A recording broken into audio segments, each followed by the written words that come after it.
Elementary.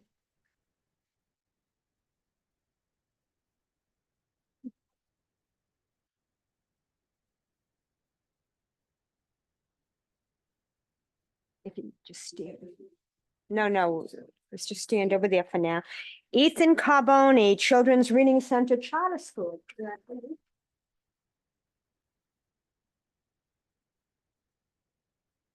Jensen Whitlock, who was student of the month in December, Hillcrest Academy.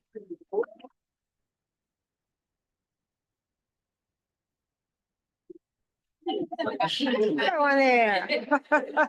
Oh, oh.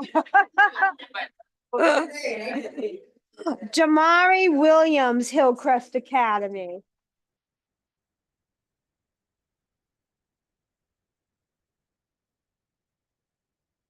Aubrey Hebert, James A. Long Elementary.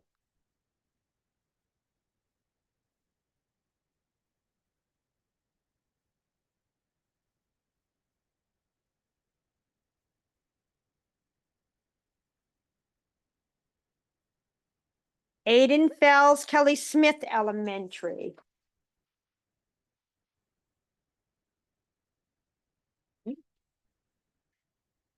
Hayden Boyd, Mellon Learning Center.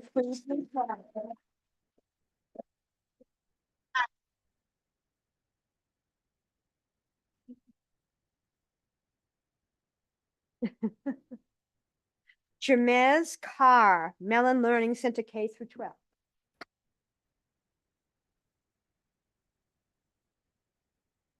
Melody Morales, Mosley Elementary.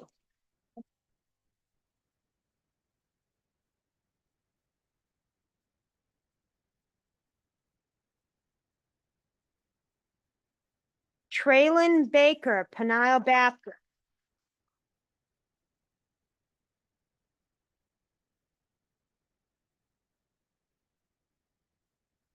Hayden Gill, Putnam Academy of Arts and Sciences.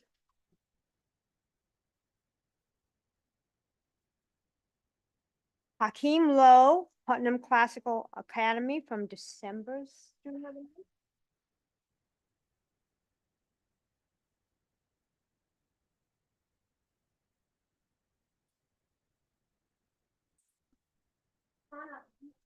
So that's Jose. Oh.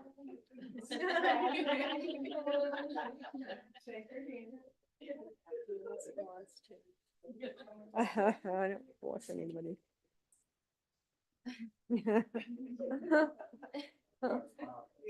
A little bit. Warner Nail, Putnam Classical Academy.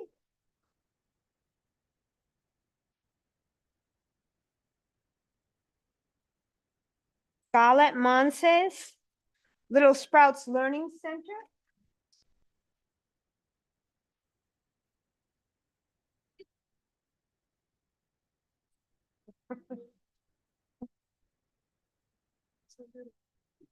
Jose Vasquez, Little Sprouts Learning Center. Okay.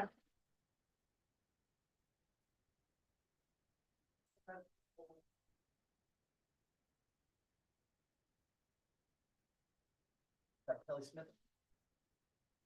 Kelly Smith, Hayden Gill we have, Hakeem Lowe came in, Aiden Spells. Okay, Kelly Smith. These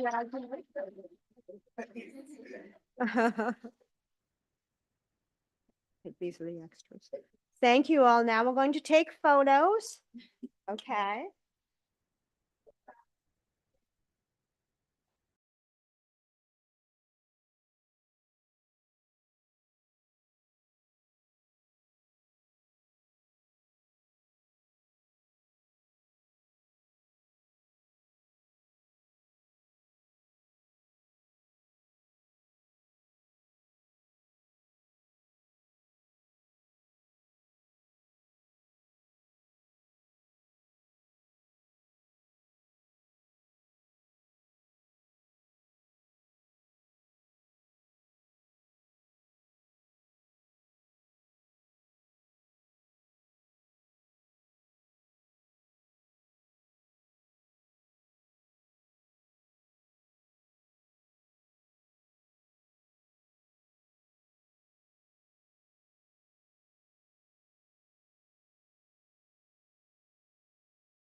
Commissioner Campbell, Present. Commissioner Jones, Here. Commissioner Borum, Present. Commissioner Davis, Present. and Mayor Carrera. Present, we have quorum. On to approval of minutes for December twelfth, 2024 meeting and December 18th, 2024 special call meeting. Do we have a motion? Motion to approve minutes. Second. A motion is second. All in favor? Aye. Any opposition? Thank you. We're going to move on to public recognition presentations. We have a few proclamations actually, and I'll get down.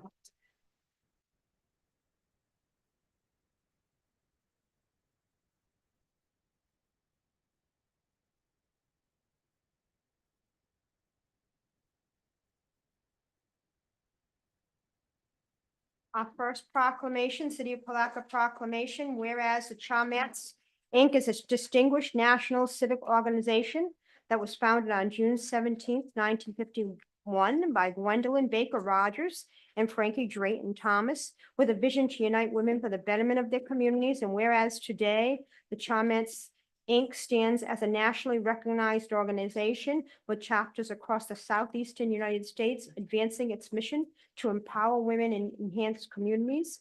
Whereas the St. John's Putnam Flagler chapter of the Chalmets was established in 1974 by Doris H. Blackshear and a group of dedicated women from these counties and officially installed by National President Dr. Eva Wanton on February 8th, 1975.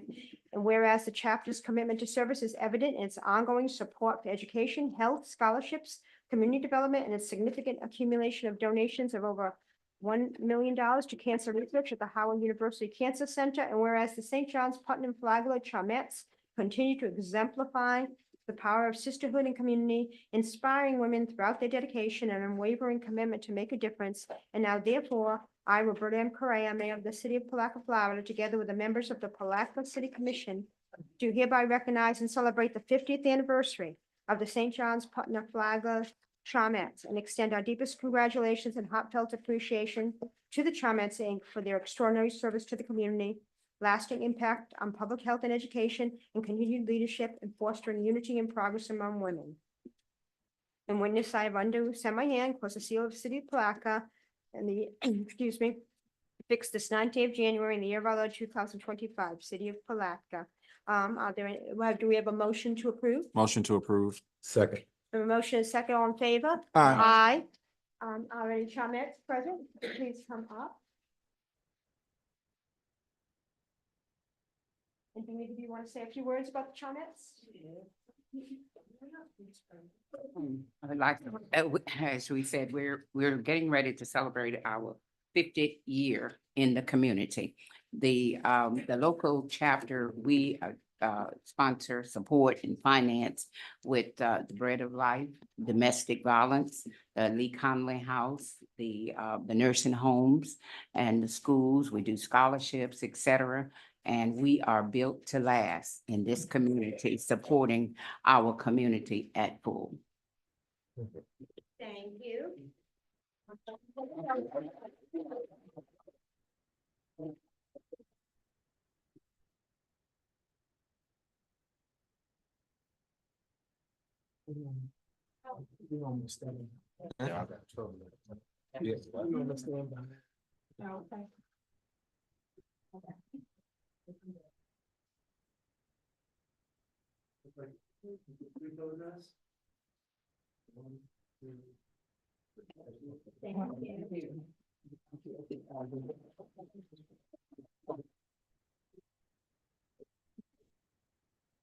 Our next proclamation is in honor of Arbor Day. Whereas Arbor Day is observed throughout the nation and the world in recognition of the many benefits of trees, and whereas trees can reduce the erosion of our precious topsoil by wind and water, cut heating and cooling costs, moderate the temperature, clean the air, produce life-giving oxygen, and provide habitat for wildlife, and whereas trees are a renewable resource, giving us paper, wood for our homes, fuel for our fires, and countless other wood products, and whereas trees in our city increase property values, enhance the economic vitality of business areas, and beautify our community, and whereas trees, wherever they are planted, are a source of joy and spiritual renewal, And whereas the city of Palatka is proudly a Tree City, USA, now therefore I, Roberta M. Correa, Mayor of the City of Palatka, together with the members of the Palatka City Commission, do hereby proclaim January 17th, 2025 as Arbor Day in the city of Palatka. And we urge all citizens to celebrate Arbor Day by supporting efforts to protect our trees and woodlands. And further, I urge all citizens to plant trees to gladden the heart and promote the well-being of this and future generations. Do we have a motion to approve?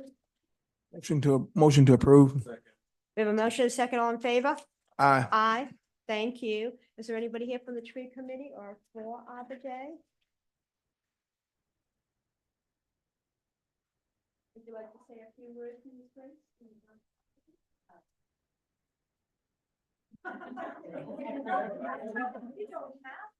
Well, we are always very appreciative of the support of the city for Arbor Day, and we do partner with the St. John's River State College.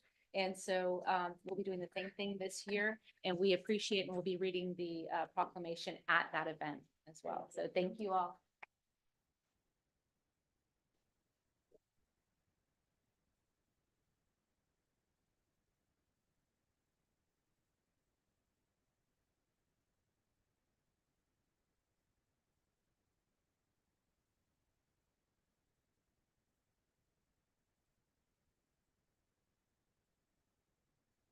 And the next proclamation is in honor of Reverend Dr. Luther King Jr., Martin Luther King Jr., excuse me. Whereas the Reverend Dr. Martin Luther King Jr. devoted his life to advancing equality, social justice, and opportunity for all, and challenged all Americans to participate in the never-ending work of building a more perfect union through his teachings, which continue to guide and inspire us.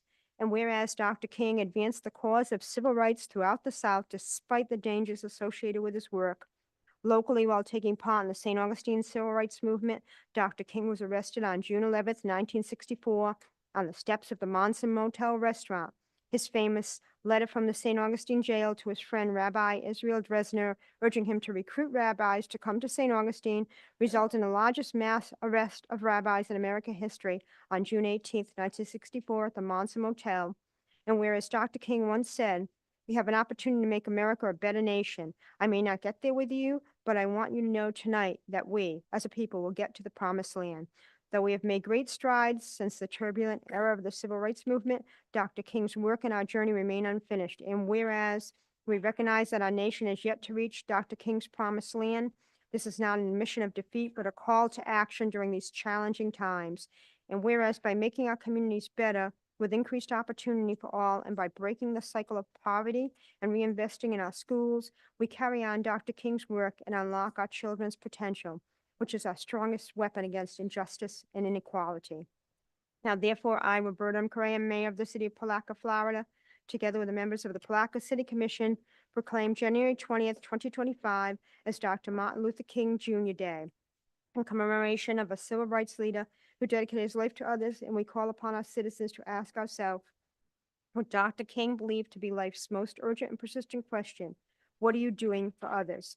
By lifting up our brothers and sisters through dedication and service, we honor Dr. King's memory and reaffirm our common humanity. And when yes, there I, and I'm not going to read that rest. Do we have a motion to approve?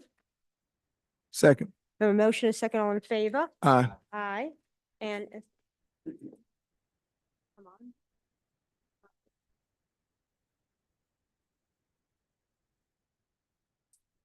So I think everyone knows.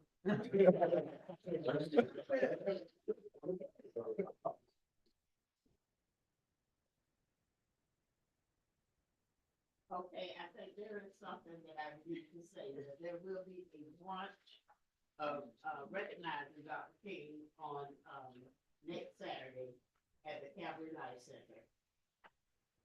And you're welcome to come.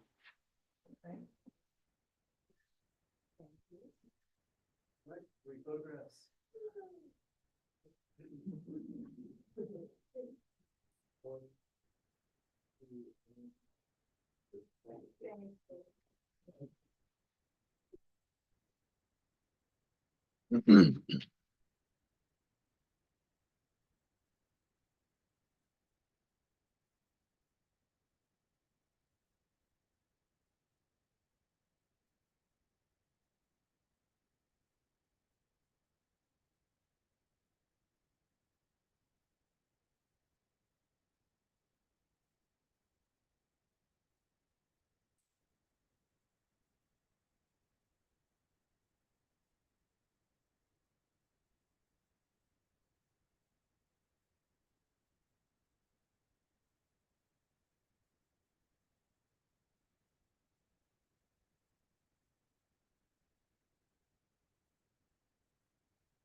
Good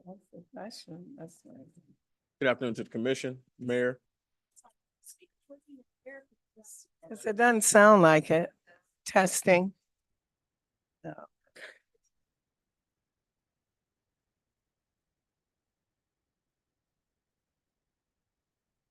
It's working.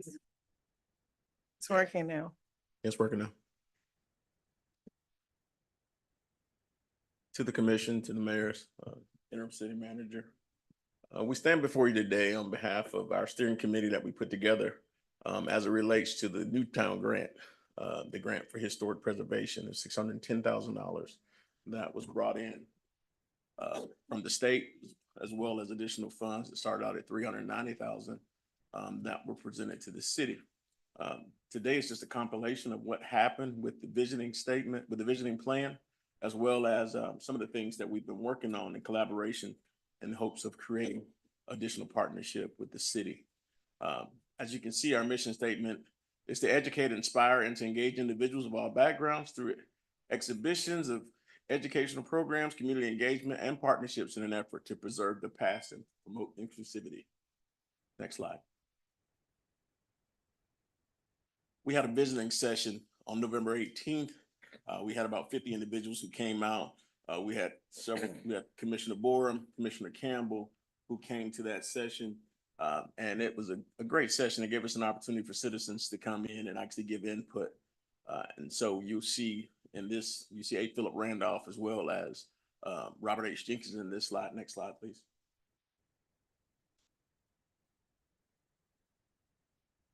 The session was held inside of the gym. These are the areas that we discussed during the course of that session: education, agriculture, sports, oral history, which talks about how we preserve the history through collaborations where Peter Willett has started doing recordings for us for people, seniors particularly, to make sure that we memorialize the stories that they have of Palatka, also government elected officials and historic events. Next slide. And these are some of the results that came from that. And this is the input that came from citizens, which included names of different individuals that talked about historic events. And it also went through, and we continue with this input, and we're going to continue this collaboration, and we're going to do this in various places throughout the city. Next slide. And again, this is a picture of how we did it with the postings to put those in place and to move forward. Next slide. Next slide. And so the Newtown Museum and Cultural Center of Palatka is just one of the names that we put out there as a way to look at it. Most of us know that Newtown was the Red Line District created in downtown Palatka that went from Oak to Madison from 8th to 11th. And it gives a real distinctive history of what was there. It's a place that housed many of our great businesses throughout.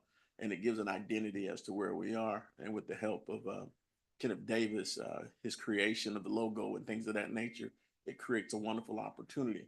What we're hoping for with the city of Palatka is for the opportunity for us to develop a holding company no differently than what we're doing with the Larimer Arts Center, where you've got an organization that's able to contract with the city for the purposes of providing these services. The intellectual properties is a very critical piece. We visited various museums throughout the area, including Gainesville, where you have the A. Quinn Jones Center, which is owned by the city, but also has a collaboration which works in the same way. Our hope is that we're able to create a memorandum of understanding between both the Newtown Steering Committee and the city, because we understand that in a small community, resources are very limited, and you don't necessarily have enough staff to be able to fully man a museum on a regular basis. We will want to get to a point where we are able to sit down collectively and write a vision together so that we can have this, so that we can budget and we can put things in place through the money that's already been allocated for this, and have a community partner who will long-term ensure that the history of Palatka is forever preserved. And so that's our ask today. I want the members of the committee to stand up who are present, be recognized, and I'm going to turn the rest of it over to Madam Chair, Ms. Audrey Wise, who will come forward at this time and ask me and deal with any questions. Good evening. We're asking not only this council, but the city of Palatka to walk with us. How unique is this presentation at this date? As Madam Mayor, you stood and gave a proclamation for Martin Luther King Day. How unique is Newtown is this presentation at this moment in time? We're asking you to walk hand in hand with us as we explore the possibility, the reality of this small hovel of a town that has so much history that is just lurking to be called and bought in one spot. We want to inspire the youth. We want to inspire those who have gone before us and those that are still alive, that want to see history walk in time. So we're asking you to see this vision that we have as an advisory committee that you put forth in April of last year, saying we need to be about preserving and restoring our culture. So we're asking you to buy into this vision, be a part of making this event not an event, but a living history for this community. And I feel as though as we bring things forth, we will see how much more we have in common than not. And I think we will all grow as a community as we unfold these things, the history of the tapestry of this small hovel of a town named Palatka. So council, come with us, walk with us, be about this vision that we have. And we're asking the community to stand with us, be with us. If you have archives, anything that can benefit all of us, not a portion of us, but all of us, because with that, we all can see a brighter future for ourselves and our children. Thank you for your time, and please come aboard this train. We're moving forward. Thank you. Any questions from the commission? I don't have a question per se directly to the presentees, but I do have something that I would like to bring before the dais. We did ask that we assemble this, and I know that there was a request for a workshop with regards to. I'll talk a little louder. Does this work? There was a request that we have a workshop with regards to what we would like to see out of Jenkins. So I think it's an opportunity. Y'all bear with us. We're working through technical difficulties. But there was an ask for a meeting so that we would be able to clearly identify the vision of where we would like to see Jenkins. So I would definitely like for this to be conjoined, because again, I had the opportunity to join that workshop that evening, and just the energy alone in that facility, it was next to none. And being one of the individuals that was just soaking up some of the information, I would love for us to move forward with this in some kind of way, shape, or form. I know official action may not be able to be taken tonight, but I would love to see this as a part of the visioning session that we are looking to have for what we would want to see come out of the community center. And I'm fine with the name as well. Thank you. Thank you. And I think we probably all concur. And that would be the next step, to workshop and sit down with you folks and discuss further how to move forward. Absolutely. Thank you. Thank you. So noted. Recognition, Police and Fire Department's Life-Saving Awards. Chief Shaw.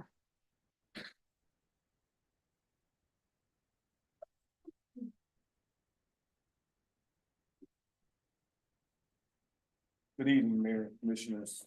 It is my honor, as well as Chief Taylor's honor, to have the opportunity to stand before you today to present you with news of such performances from the ranks and our staff. We don't get to very often come with good news such at this point, but when we do, we would love to be able to present it not only in front of you, but present it to the citizens of Palatka, and letting them see how well and the wonderful things that our officers are doing. For this presentation today, Assistant Chief Matt Newcomb will be doing the honor of acknowledging our officers, and Chief Taylor will take care of the firefighter. Good evening.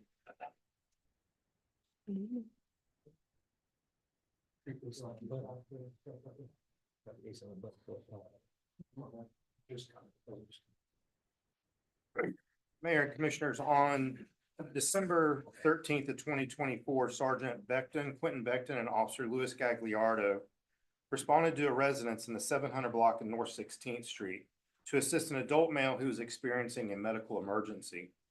When Sergeant Beckton and Officer Gagliardo arrived on scene, they found a man unresponsive and to have no pulse. After assessing the situation, both Sergeant Beckton and Officer Gagliardo started rendering life-saving measures through CPR by administering chest compressions and evaluation. After several rounds of alternating CPR positions, a pulse was reestablished and Palatka Fire Department, Engine 1, and Putnam County Rescue arrived on scene and continued to provide medical attention. While rendering medical attention, the subject's pulse was lost again, and rescue then took over and began CPR and delivered an AED shock. Fire rescue staff were able to reestablish a pulse and stabilize the man for transport. At the end of this shift, Sergeant Beckton contacted the hospital to check on the man's status, and the emergency room staff informed Sergeant Beckton the man was in stable condition and was being prepped to be transferred to another hospital for advanced treatment. First responders trained to address and handle situations like this, and because of Sergeant Beckton and Officer Gagliardo's quick response, evaluation, and actions, a man's life has been saved. And this is a memorandum that I wrote to Chief Shaw, and I recommended that Sergeant Beckton and Officer Gagliardo receive the police department's life-saving award. I then contacted Chief Taylor, and he has a few things to say as well.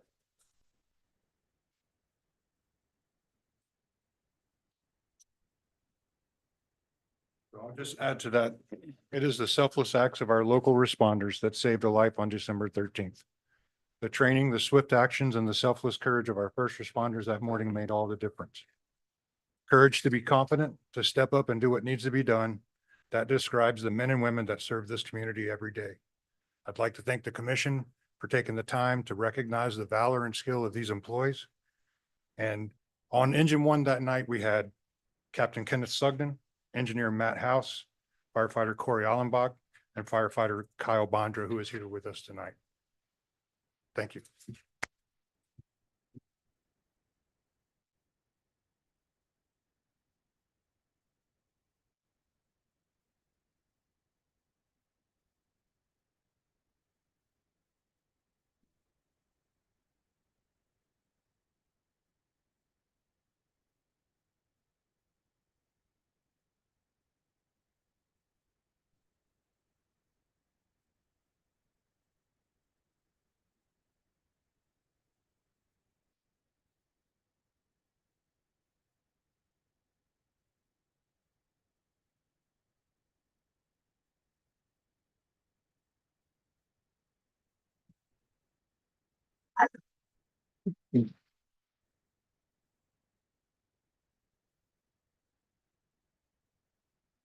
Mayors and Commissioner, we have one more officer that we'd like to recognize tonight.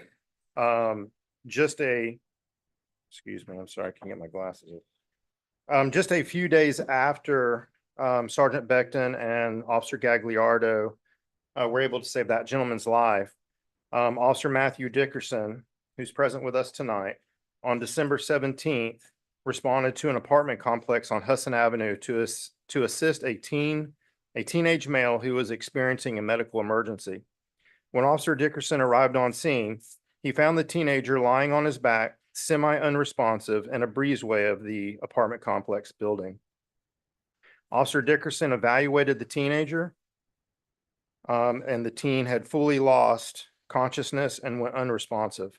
Officer Dickerson quickly realized that he was dealing with a drug overdose and administered Narcan to the teenager. Within moments, the teenager started breathing and regained consciousness. Fire rescue staff then arrived on scene and took control of the medical situation and transported this teenager to the hospital. Again, first responders trained to address and handle situations like this, And because of Officer Dickerson's quick response, evaluation, and actions, the teen's life was saved.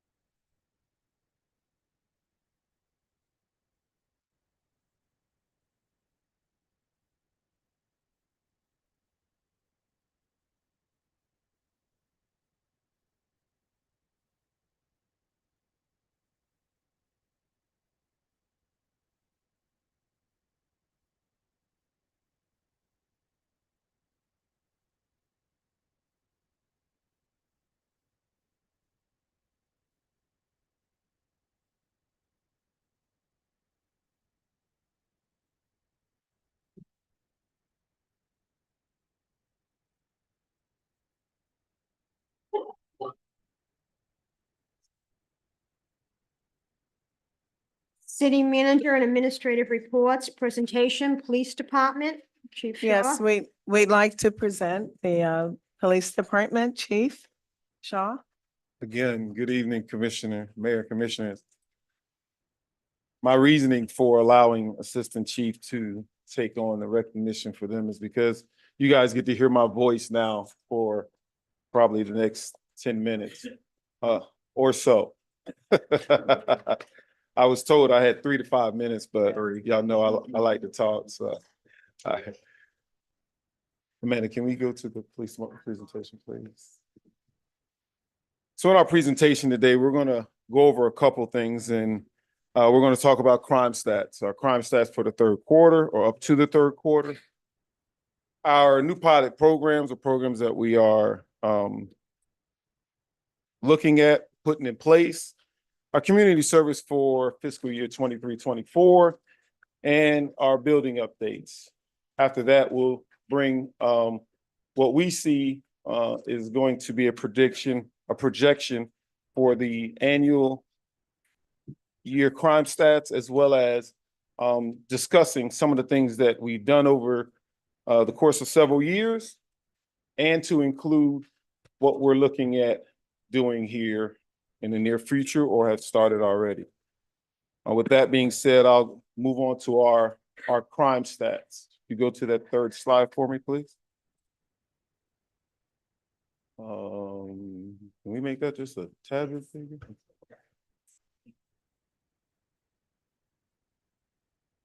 So far for the first 3 quarters, which covers the months of January through September, right now we are seeing negative -5% decrease in crime stats. For overall, we have certain areas that we highlighted as far as the reduction, which include drug offenses, simple assaults, and all of the theft categories, along with aggravated assaults, fraud, and motor vehicle thefts. Our increases are in vandalism, motor vehicle parts thefts, and intimidation, and shoplifting. Our major increases in the area of shoplifting was a severe concern as we began to travel throughout the year.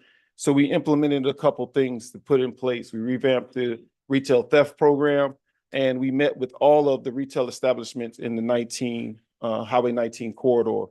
We identified our top 20 repeat offenders for retail theft, who we noticed was plaguing us tremendously in that area, and met with the state attorney's office so we could try to bring that to a swift end and have some tougher measures for those committing those crimes. We believe that that's going to turn around and it's going to be a heavy impact. On top of that, we increase visibility by use of both officers as well as our PSA assistant. Our new pilot program, as we discussed with several things, we look at things that's happening throughout the year.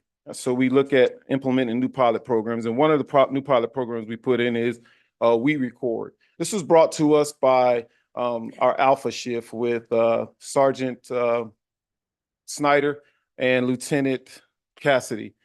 They both had an officer who came up with an idea he felt that would impact and wanted to do it on a small neighborhood. So we identified the neighborhood as the Southside Historic District, and through the Southside Historic District, we decided to implement this with the problems we were seeing in that area. The police department has initiated a new pilot program called We Record. The idea behind the program is to identify residents in the neighborhood who have surveillance cameras and through voluntary cooperation, obtain any videos they may have of a crime or a suspect of a crime, and that may be that have fled in the area or walking through the area that we be able to use in the course of an investigation. Once the crime or suspicious incident has occurred in the neighborhood, staff can follow up with those members with We Record and see the video, see if the video is available. Now, this can be done via phone, email, or in person. The homeowner or tenant can then email the video to us at We Record, and our email address is listed in werecord@palatkafl.gov. One of the things we did to initiate this program is we went door to door within the neighborhoods and we attended some of the neighborhood meetings so we can get this information out. One of the biggest things I find that's positive for this is it's not only that we can receive information to help us solve crimes or issues that plague the neighborhood, we can also send out information to those individuals to let them know what's going on in the neighborhood to be aware of. So it's just a different way, not only building relationships within the community, but to get out and provide information to that community and address issues that's going on in that community. So we were pleased that they took the initiative, identified a different answer, thought outside the box, and we implemented that on a small pilot area in hopes to be able to broaden it throughout the city. On the next slide is the overview of our community service program. Can you go to, keep moving forward? Keep going forward. Yep, keep going, keep going. I would love to start all over. Keep going, one more. Yeah, that's okay. They won't let me start all over. They're short on time. So as you can see, the police department has participated in over 54 community outreach events, and some of those events we'll name at the end. We are partaking in anything that we're invited to, I will say that. Our officers are volunteering, being very cooperative, and are on board with the police department's community engagement program. And I couldn't be more pleased at the things and the leaps that we're making. We are making tremendous amount of progress, and I'm pleased to see what we have for the future. Some of the photos you're going to see, if you move on to the next slide, you're going to see these officers participating in these programs, and these programs or the pictures that you're going to see consist of pictures from visits to schools, such as those two. Continue. Schools visiting the police department. That next one on. Oh, okay. Again, the trunk or treat event.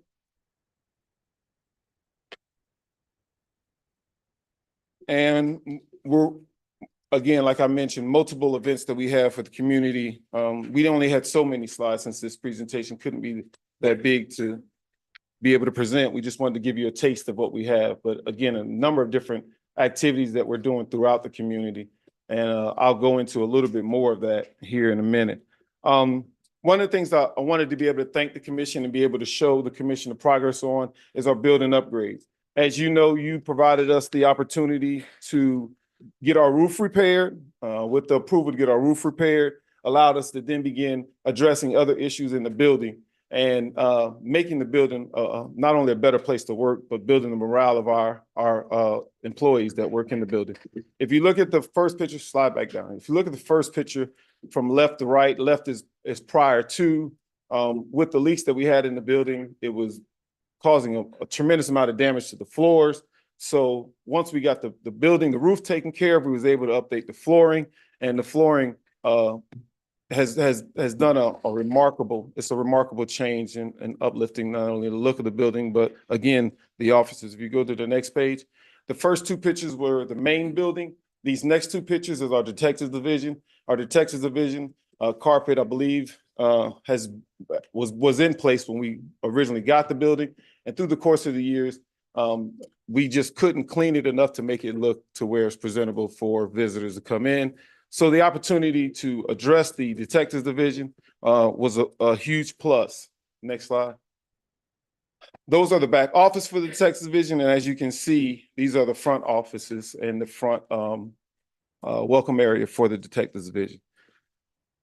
That's just a portion of the things that we were able to do as far as our building upgrades, but we were able to address the outside lighting. We were address our parking lots, and we were able to address a number of different issues that we had that was brought before you. And we look to be able to finish up hopefully throughout the end of the year with the painting of the main building to complete it, as well as our signage. As a wrap up, for our projections for the course of the year for crime stats, as the end of the year comes to a close, our projections, we're looking at it to be somewhere around a -2%. We would know that when the information is released by FDLE in March, and we'll be able to bring that to you. We still are happy, although we wanted to remain at 5 or above, we are happy that we are still at a reduction of this year and not at an increase. Some of the activities I wanted to tell you about and just talk with you about things that we've done to make sure these reductions in crime are staying in place and we can continue to move on and increase them.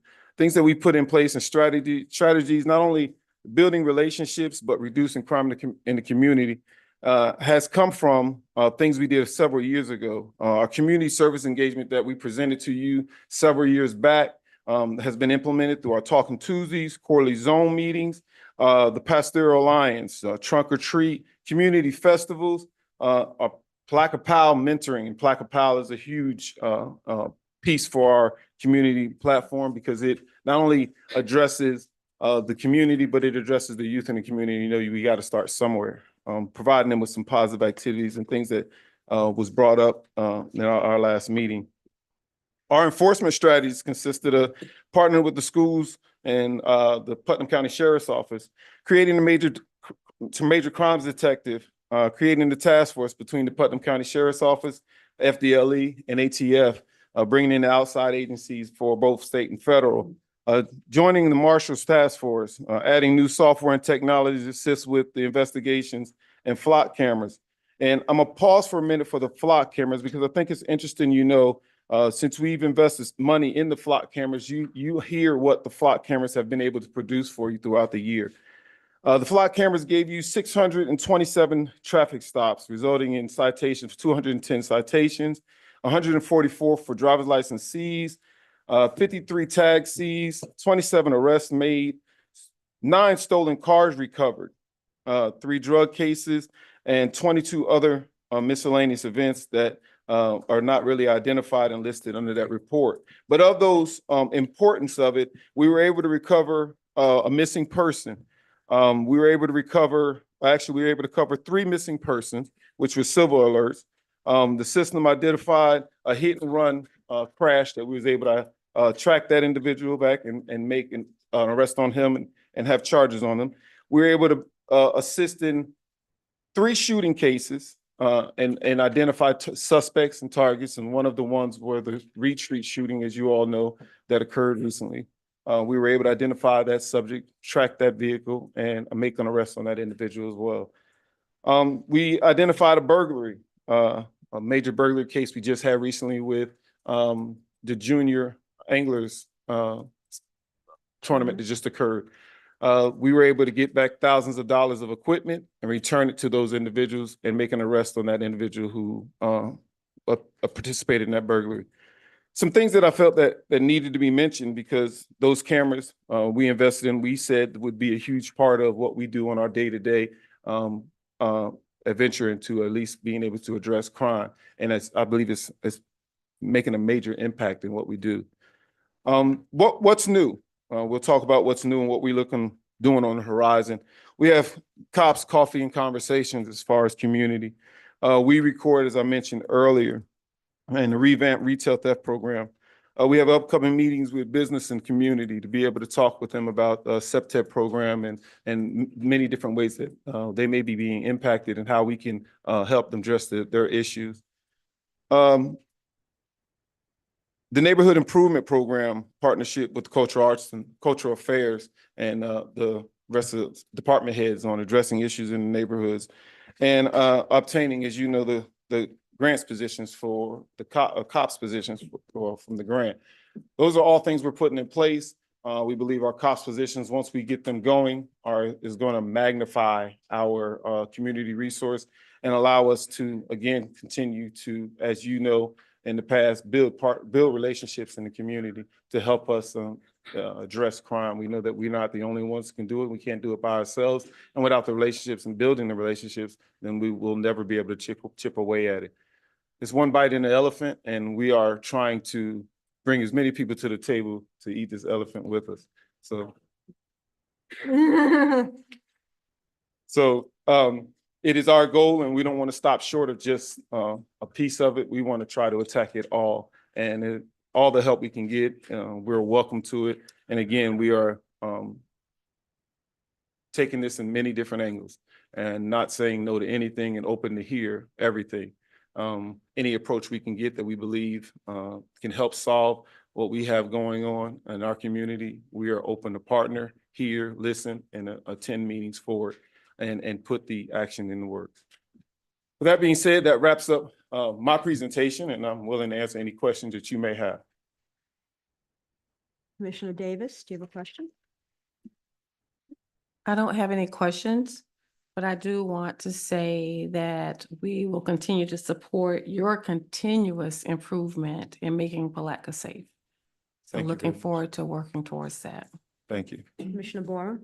Yes, I just want to commend them for all the wonderful work that they've done over the years. I mean, since at least I've been on commission and prior to, every year they continue to raise the bar for their service to the community, sacrifices and different things of that nature. They stretch to every portion of our community, touching people in every way, not just going out just to fight crime, but doing other things as well, the soft things. So I want to just thank these guys for everything they do, running to the danger when we run from it. Thank you, sir. guys. Commissioner Jones? Yes, I did those sentiments. I have two questions. On the crime stats that you just presented, there was a category that says all other crimes. What are those considered to be?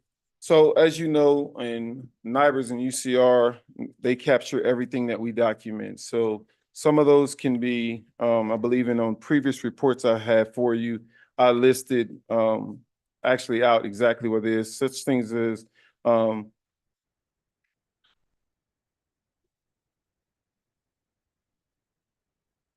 such things as arson and things like that, things that's not maybe mentioned on here, whether it be community,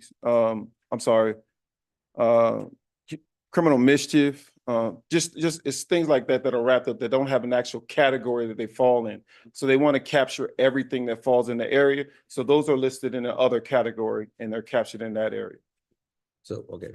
So I saw where it was a rise in those. I just want to identify them. And the second question, it's not really a question. I know we had a town hall meeting, Commissioner Campbell, and it was centered around private property and either disbursement or our limitations. Just for the information purposes, could you give us 2 minutes and say what our limitations are for disbursement of crowds on private property? And what are we doing and what are our limitations so that the public would know? Would that be appropriate right now? No, not at all. Very appropriate, sir. Yeah. So for us, when we have crowds that form in areas that are private, which businesses are open, it's a challenge because they have the right to attend that public entity. So what we do is we first have to monitor, and I'll digress just a little bit, and I'll go back to say, understanding these crowds may form in minutes of time, and we are out in the community addressing issues. We're not necessarily just waiting for them to come. The only time we may be ahead of it is if we have received information prior and we make sure we get staff to stand by and make sure we discourage any of that activity beforehand. But if a business is open, we cannot necessarily go in and basically tell the crowd to leave if they're partaking in that business. What we can do is monitor and identify if they're conducting illegal activity within the crowd, and if they are, we then can disperse it. Most of the time, if the crowd is of large nature where we need to address numbers, then we call in assistance from other departments such as the county, and they'll come in and they'll help us address the crowd. Again, not to go in our staffing levels because of other situations, but we have to do it in a manner to where we're able to do it safely and not only safe for the officers, but safe for the individuals as well. So we have a couple of different issues that we face during those times, but once we get those things identified, then our officers proceed forward and address the issues when they come up. Right. So, because at times, the business owners do not want their customers removed at some time. That is correct, and I'm glad you mentioned that because through the help of some of our other business owners, we are looking at putting together some meetings so we can address issues with other business. Not only just the simple issues that we may have for parking lots or stuff like that, but we want to also be able to address issues for what we consider septet issues where it deters crime. And that's what we're looking at going into. And that's one of the new things when we've been approached, and we are welcoming, like I said before, any assistance we can get to bring those individuals to the table to be able to sit down and talk with them and identify how we can move forward and helping to prevent these things in the future. Thank you, Chief. Appreciate it. You're welcome. Commissioner Campbell. I wanted to echo the sentiments of Commissioner Davis. Of course, anything that we can do to support you in your endeavors to keep our community safe or make it more safer, we will do. But I also want to talk to some of the things that I've witnessed firsthand, being out with Palatka Police Department, the Talking Tuesdays. There were several Tuesdays that I went out and to the various communities and walked with them to hear the concerns of the citizens. And you'll be surprised at the feedback or the support that they have received, us as well as the quarterly zone meeting. So I commend you all for being in the presence of the community and knocking on doors to citizens who normally probably would not get out but still want to have their voices heard. So I commend you all on making those efforts here in the city of Palatka. And again, anything that we can do to assist in the safety, let us know. Thank you very much, sir. Thank you. Thank you for the presentation, and I concur with the other comments, and certainly we are here to support you and make our community safe for everybody. So whatever you need, we need to just bring it forward and work through it and make it happen. Thank you. Thank you very Thank much. you.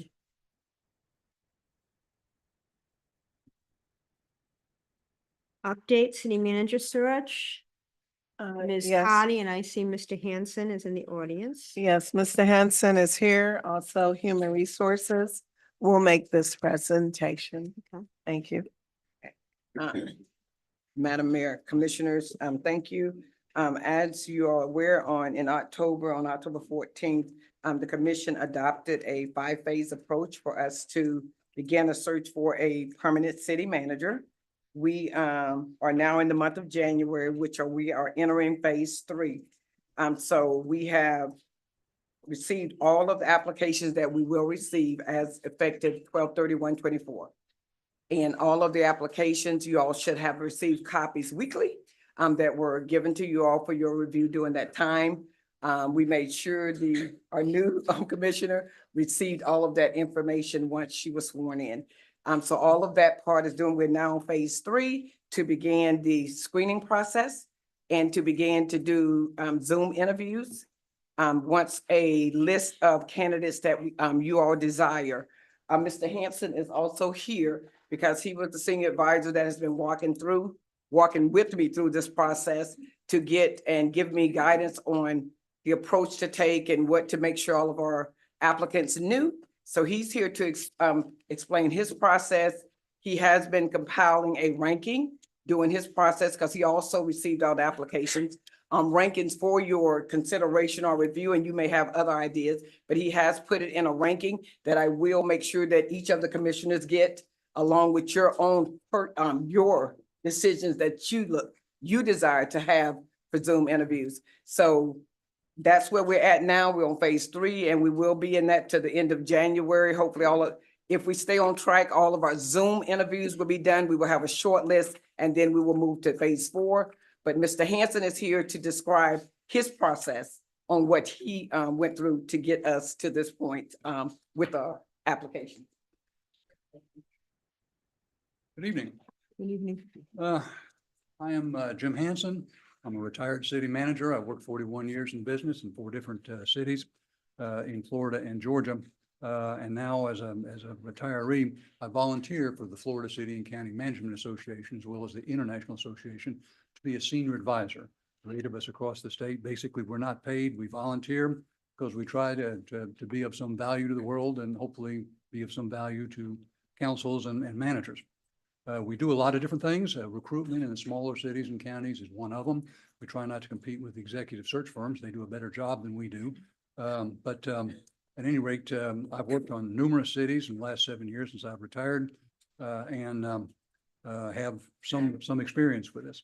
I was asked by your staff for some assistance, not to do the whole recruitment like I would for usually a smaller city or county, but some assistance in evaluating the resumes.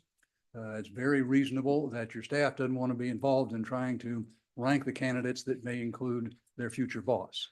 I've come across that before. Normally, I work with another senior advisor. We try to get 2 of us together because this is such an important decision for each group that we work with.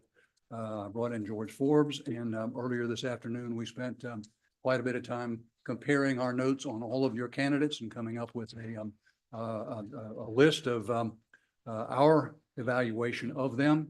That is in a memo. Your staff has that, and I'm sure you will get it very soon. In the memo, we've summarized your 32 candidates into 3 groups. Highly qualified candidates, of which there are 7. Qualified candidates, of which there are another 7, and then all the rest. In qualifications, we use both the items in your position advertisement and profile that was sent out, as well as our experience in evaluating hundreds of these candidates. And we spent a lot of time doing this. I imagine if you've looked at the resumes also, it's easy to get swamped in details. So that is for your consideration. And of course, it's up to you to choose who you want to move forward with on your Zoom interviews and all of that. A couple of other points I'd make. I know everybody's busy tonight and I don't want to waste your time. But I would say to you, in my experience, your choice of who your next city manager is probably the most important decision that you can make. Because if you can get somebody that you can work together with for some years and work successfully, you will be able to accomplish your goals. If you get somebody that you can't work with, it's often like trying to tread through water or something like that. It just does not work very well. So with that in mind, I make a few suggestions. First, move quickly. Many of these candidates are looking for other jobs. I know some of them personally are. You want to have first choice. Your period is ended. You're not getting any new candidates in. So the quicker you move, the quicker the more likely you're going to be able to get the top candidates in. Second, have background checks done. There is a search guide that I was partially responsible for creating that's been published by the FCCMA and the League of Cities jointly. And it has a description of what you would probably want to do. But for those candidates that you're going to Zoom interview, I'd have your staff to do at least a detailed Google check of their back experience and everything you can find.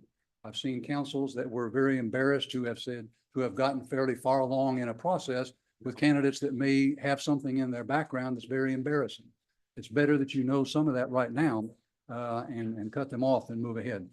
For your final choice, obviously you want to do a very detailed background check. There are companies that do this. For example, checking their credentials for their college, checking their criminal background history, all that kind of stuff. Also in that search guide is not only a description of background checks, but a number of companies that we know of that have been successfully doing that for other cities in Florida. So you can just make it easier for you. I'd recommend on your interview process, a fairly elaborate process. We found this has worked for a number of cities. First, do a tour of your community. Once you bring the candidates in for that interview, the in-person interview, have a tour of your city and have your department heads do that. have them all go together in that. There's a couple of reasons. One, it allows your candidates to be better knowledgeable of what's going on in your city, what the important pieces are, the strategic plan. And then when you interview them, you can get a better response from them in that. The other thing that most people wouldn't realize, oftentimes your department heads will form some opinions that you may want to hear. Ultimately, of course, it's your decision on who to choose to be your next city manager, but it's often very important to have input from other groups. I know that as important a decision is, I'd want to hear from as many people as I could. And oftentimes your department heads can tell if somebody really knows their business in their division or not. And that's good feedback. Second, we recommend that you have a public reception. You have a very interested public here. A lot of people would probably want to meet the candidates. It's a good way to have a meet and greet. And that's a meeting you would want to probably attend. Again, it's good public relations for the public. It shows the city off well for your candidates. And maybe more importantly, it gives you the ability to watch how they interact with people. Because it's not just the resume or just how they talk to you in the interview. There's other pieces. How well do they get along with the public? You know, that's a good way to kind of judge it for yourself. At any rate, you make your finally have your interviews, make your decision on who you want to hire as a city manager. And I would recommend you have a first choice and a fallback. A lot of times you will find that your top choice you may not be able to come to an agreement with them. And by the way, in our search guide, we have an agreement in Word format to make it easy for your city attorney to amend. But while you're negotiating that, sometimes you'll have candidates come in and want more money than was advertised. Or for some other reason, you can't come to an agreement, maybe they'll take another job. So it's good to have a second candidate to, so that whoever you've authorized to negotiate that contract, normally your mayor and city attorney would be the two that would work on that. That you can have a second candidate to fall back with. So that's kind of a quick summary. I know you're busy tonight, but we spent a lot of time in reviewing these candidates, and I hope it's helpful to you. Again, it's a very, very important decision, and I deeply respect all the elected officials I've worked for over all the years in making what is a very complex decision. You know, not just what's their background, but how well are they going to do in your city? How well are they going to work with you to get done what you need? So, but any questions? Anyone have any questions?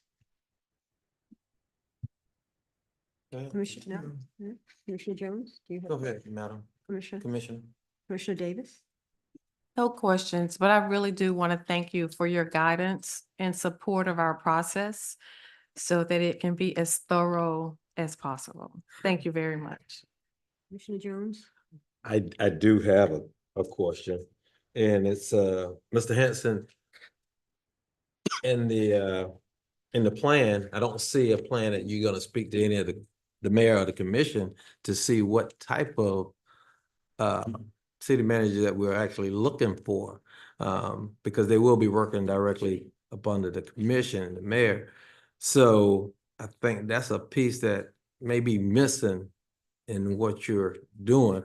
Now, thank you for what you're doing, but I think that's a important piece to also see if it's a good fit.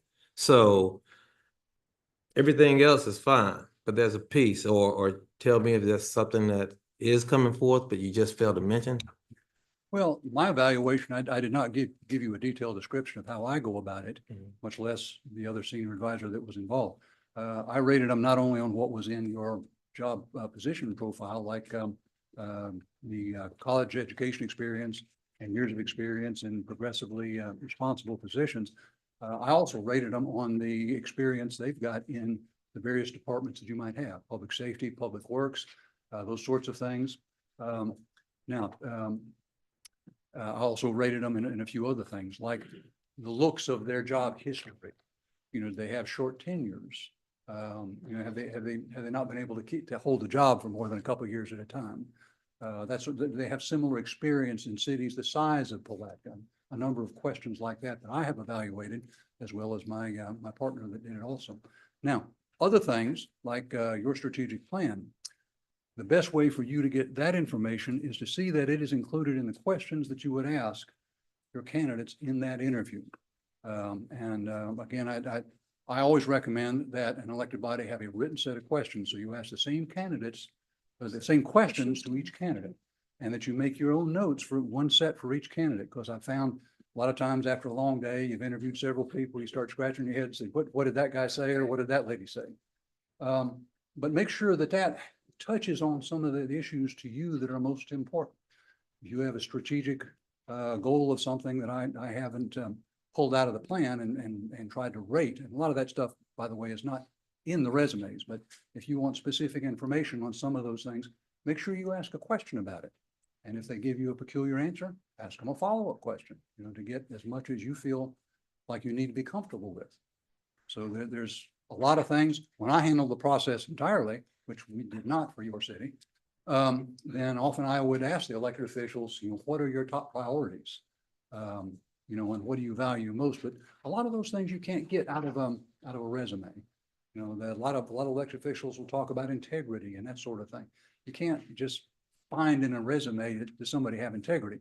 You'll get a good idea when you background check and you look and see what they've done. In a detailed background check, you probably want to talk to their past employers, some of the city councils that they've worked for before, and ask those very questions. So it's a complicated process. I just helped you on one thing, the evaluation of the resumes.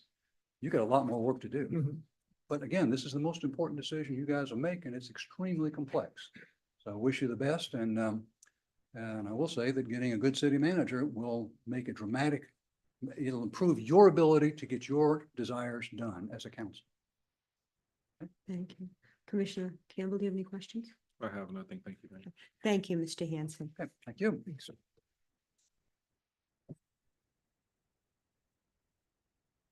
Next, where is Miss Marty?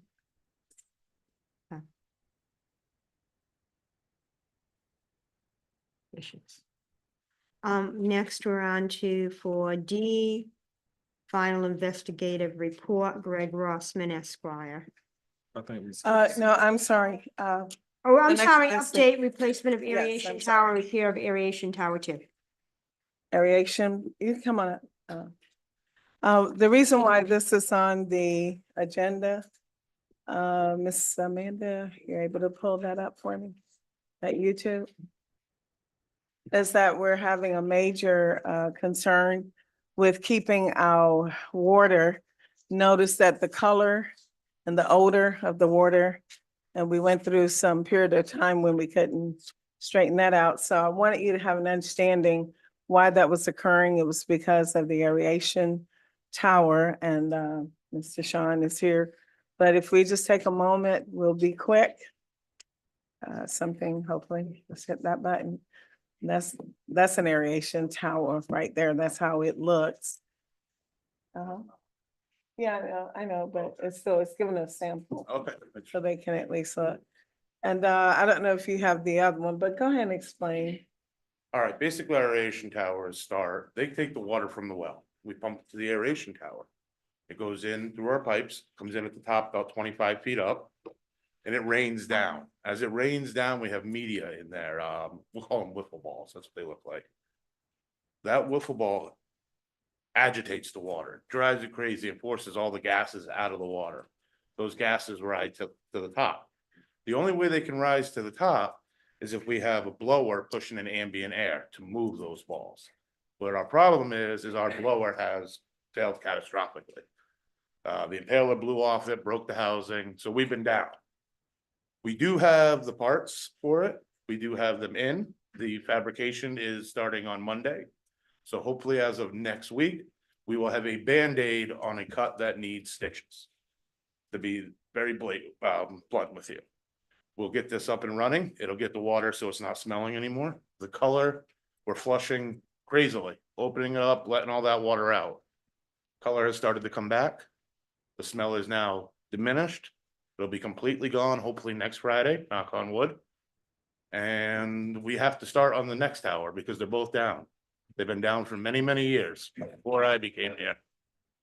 So Cost, oh, go ahead. I'm sorry. So the most important thing is that we do have a plan, and we are repairing it, and hopefully by the end of, say, maybe 6 months, both of the towers will be operative. Absolutely. And that's the key. Any questions, please? Commissioner Braun? Yes, I have a question. He just mentioned that the tower's been down for many, many years, and this is my first time learning that the tower's been down for many, many years. So why haven't, unless I don't know if the rest of the commission know or not, but I don't know. So why are they down, and why have they been down? And what's the major importance of those towers being up? And do they create any issues as it relates to anything environmentally, health and safety?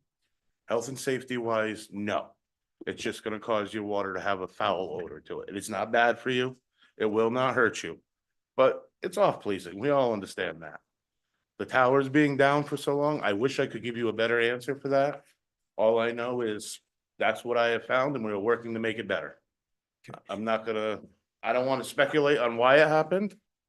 But I will say we're gonna make it better. And that's all we can do is move forward with it.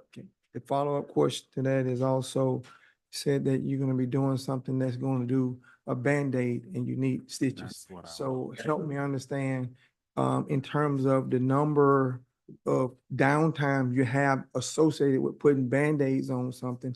Is it past its useful life? I mean, where are we with our equipment and in terms of operability? Our equipment is old, it's outdated, it's broken down. Unfortunately, I know you don't want to hear that. We have fabrication that's being done. It's all custom work to get this up and running right away so that people don't have to wait. The parts that we need no longer exist. These towers, these parts are gone. They're obsolete. So everything we do is a custom job. It's take this piece and make it work with this piece so we can get it to run. The job to rebuild both of them is $250,000. It's $250,000 total. That's all? That's all. That's all. So we've been fighting this for years, doing these custom whatevers, and we could have just spent $200-some thousand. Yes, sir. And therefore. We need to make an emergency Exactly. motion I to think- make sure, we need to make I'm gonna add it, No, I'm gonna no, ask to I add it. agree. We need to make a motion to get that taken care of, and we're gonna find the money somewhere. Yes. I would appreciate that. If that's a motion, I'll second it. Okay, so Do you we, have any other things you wanted to say, the Commissioner Hill? I do, but no matter what's stated, it's not gonna be as important as getting this matter fixed. Okay, and if I may, I just want you all to know that this has just come to our attention as we have begun working with water treatment more extensively now. And so I do want you to know that as soon as it was understood at my level, we immediately started spending the funds to get the parts in. And now we're doing the plan. And that's why I brought it up, so that at least at your level, you would be aware that, hey, this is what's going on. I'm grateful that you are making this motion, because that was to be my intent, but I wanted you to know about it at least. But I think also I would like staff to work with Peter to get some formal communication out to the citizens Yes. as to why. I know this was a matter that was raving over social media a couple of weeks ago, and I brought it to the attention Yes, you of did. the city manager. But I think in times like this, we need complete transparency. Yes. And having that we have now in-house our public information officer, this is an opportunity for us just to put some kind of caution to let people know that, hey, it's not an issue. We're working towards it. It does not affect the quality of your water, just so that the citizens are aware of it. So I would like to see that in addition happen, work with Peter to get some Yes. kind of publication out to the citizens. Absolutely. Thank you. We Commissioner will do Davis that. was next. Yes, Commissioner Davis. Yes, I have a couple of questions for clarification. You mentioned a patch is going in and should be in place by next week. Yes, ma'am. You also mentioned that it costs approximately $250K to rebuild them. I'm assuming that's totally refurbish it or whatever that looks like. Absolutely. That's from the bottom up. That's fixing everything, replacing everything with new parts on both towers. That's a total. Both towers. So my question is, do you understand the lifespan of the rebuilt towers? If so, I want to know what will be, if it has not already, be put in place to ensure continued regular maintenance and ideally to proactively, when you're submitting your budget, to address these things proactively. Yes, ma'am. We have. I did not put it in the budget last year. We had other issues that I felt were more upfront that needed to be taken care of. I did not expect it to go down. Of course, it did. It was catastrophic. We now have implemented, since I took over this last year, a preventative maintenance plan. Yes. Much bigger than ever in the water department before. So now everything's getting checked constantly, every day, every other day. This shouldn't happen again. The lifespan of these towers, once we rebuild them, with regular maintenance every day, once a month, everything that needs to be done, 20 to 30 years, no problem. And that's how having to replace any parts on it besides normal cleaning. Thank you. You're very welcome. Commissioner Borum. And that's why we ask I know I push to make sure that we ask the departments what's going well, what's not going well, how can we help you serve the city better? And we have not been serving the city better by putting Band-Aids on it when you're throwing good money to bad in bad situations. And, you know, we don't have the tax dollars to kind of continue to push in that sunk cost that we've been exercising over the past few years. So I'm not going to beat a dead horse. We need to make sure that we look at the life cycle of all of these things. And then if you're constantly having breakdowns in maintenance, understand and know the cost benefit analysis and making sure that weigh it out and provide the necessary feedback to the management as well as the commission. We just want to make things right here. Absolutely. All right. And I would like to just clarify one thing. The breakdown on it, the reason why we're putting a Band-Aid on it is because I don't want to have to make the citizens wait 6 months to get clean water again. I mean, that's not a problem. I appreciate you for doing that, but we also got to look at the end goal, the long range. We can't continue to keep breaking and fixing things because you could be using that time to be working on something else if we look at doing for the long range. Understood. Thing is that's to make sure that we have our things running efficiently, effectively, and reliably. Absolutely, I completely understand. And may I say, it's also important to note that Mr. Sean, you just took over how long ago? Months, a year? Months. Yeah, not, so under our new leadership and so forth, we are now digging into circumstances and trying to identify areas like this that we must put capital monies to do, as you have mentioned, Commissioner. And so going forward, it is our expectation to keep up with these repairs and to continually increase our capital investment in these items because we cannot afford to have 2 towers go down at the same time. We understand. And that is exactly what happened just now. Understand. But we certainly want to get around to every department. We got to Yes, get around sir. to every department and understand and know what is happening in the city. The commission, we don't have that responsibility. Right. Our responsibility is set policy. So, and provide the necessary resources the city needs it to run. And we do our very best to do that. And so we just want to make sure administrative heads and department heads, make sure you guys are doing what you need to do in these departments because here again, we got some other things that's propping up. We had the lead project. So we keep having things propping up. We need to And do our business. Yes, sir. I'm doing my best to find anything that we can address. Appreciate it. Thank you. And so you're requesting a motion? So You- we cannot take action on updates and presentations. If you want to make an emergency motion during the commission segment of the agenda, that can be done, or you can properly notice it for the sake of public to have input on a regularly scheduled agenda item for the 23rd.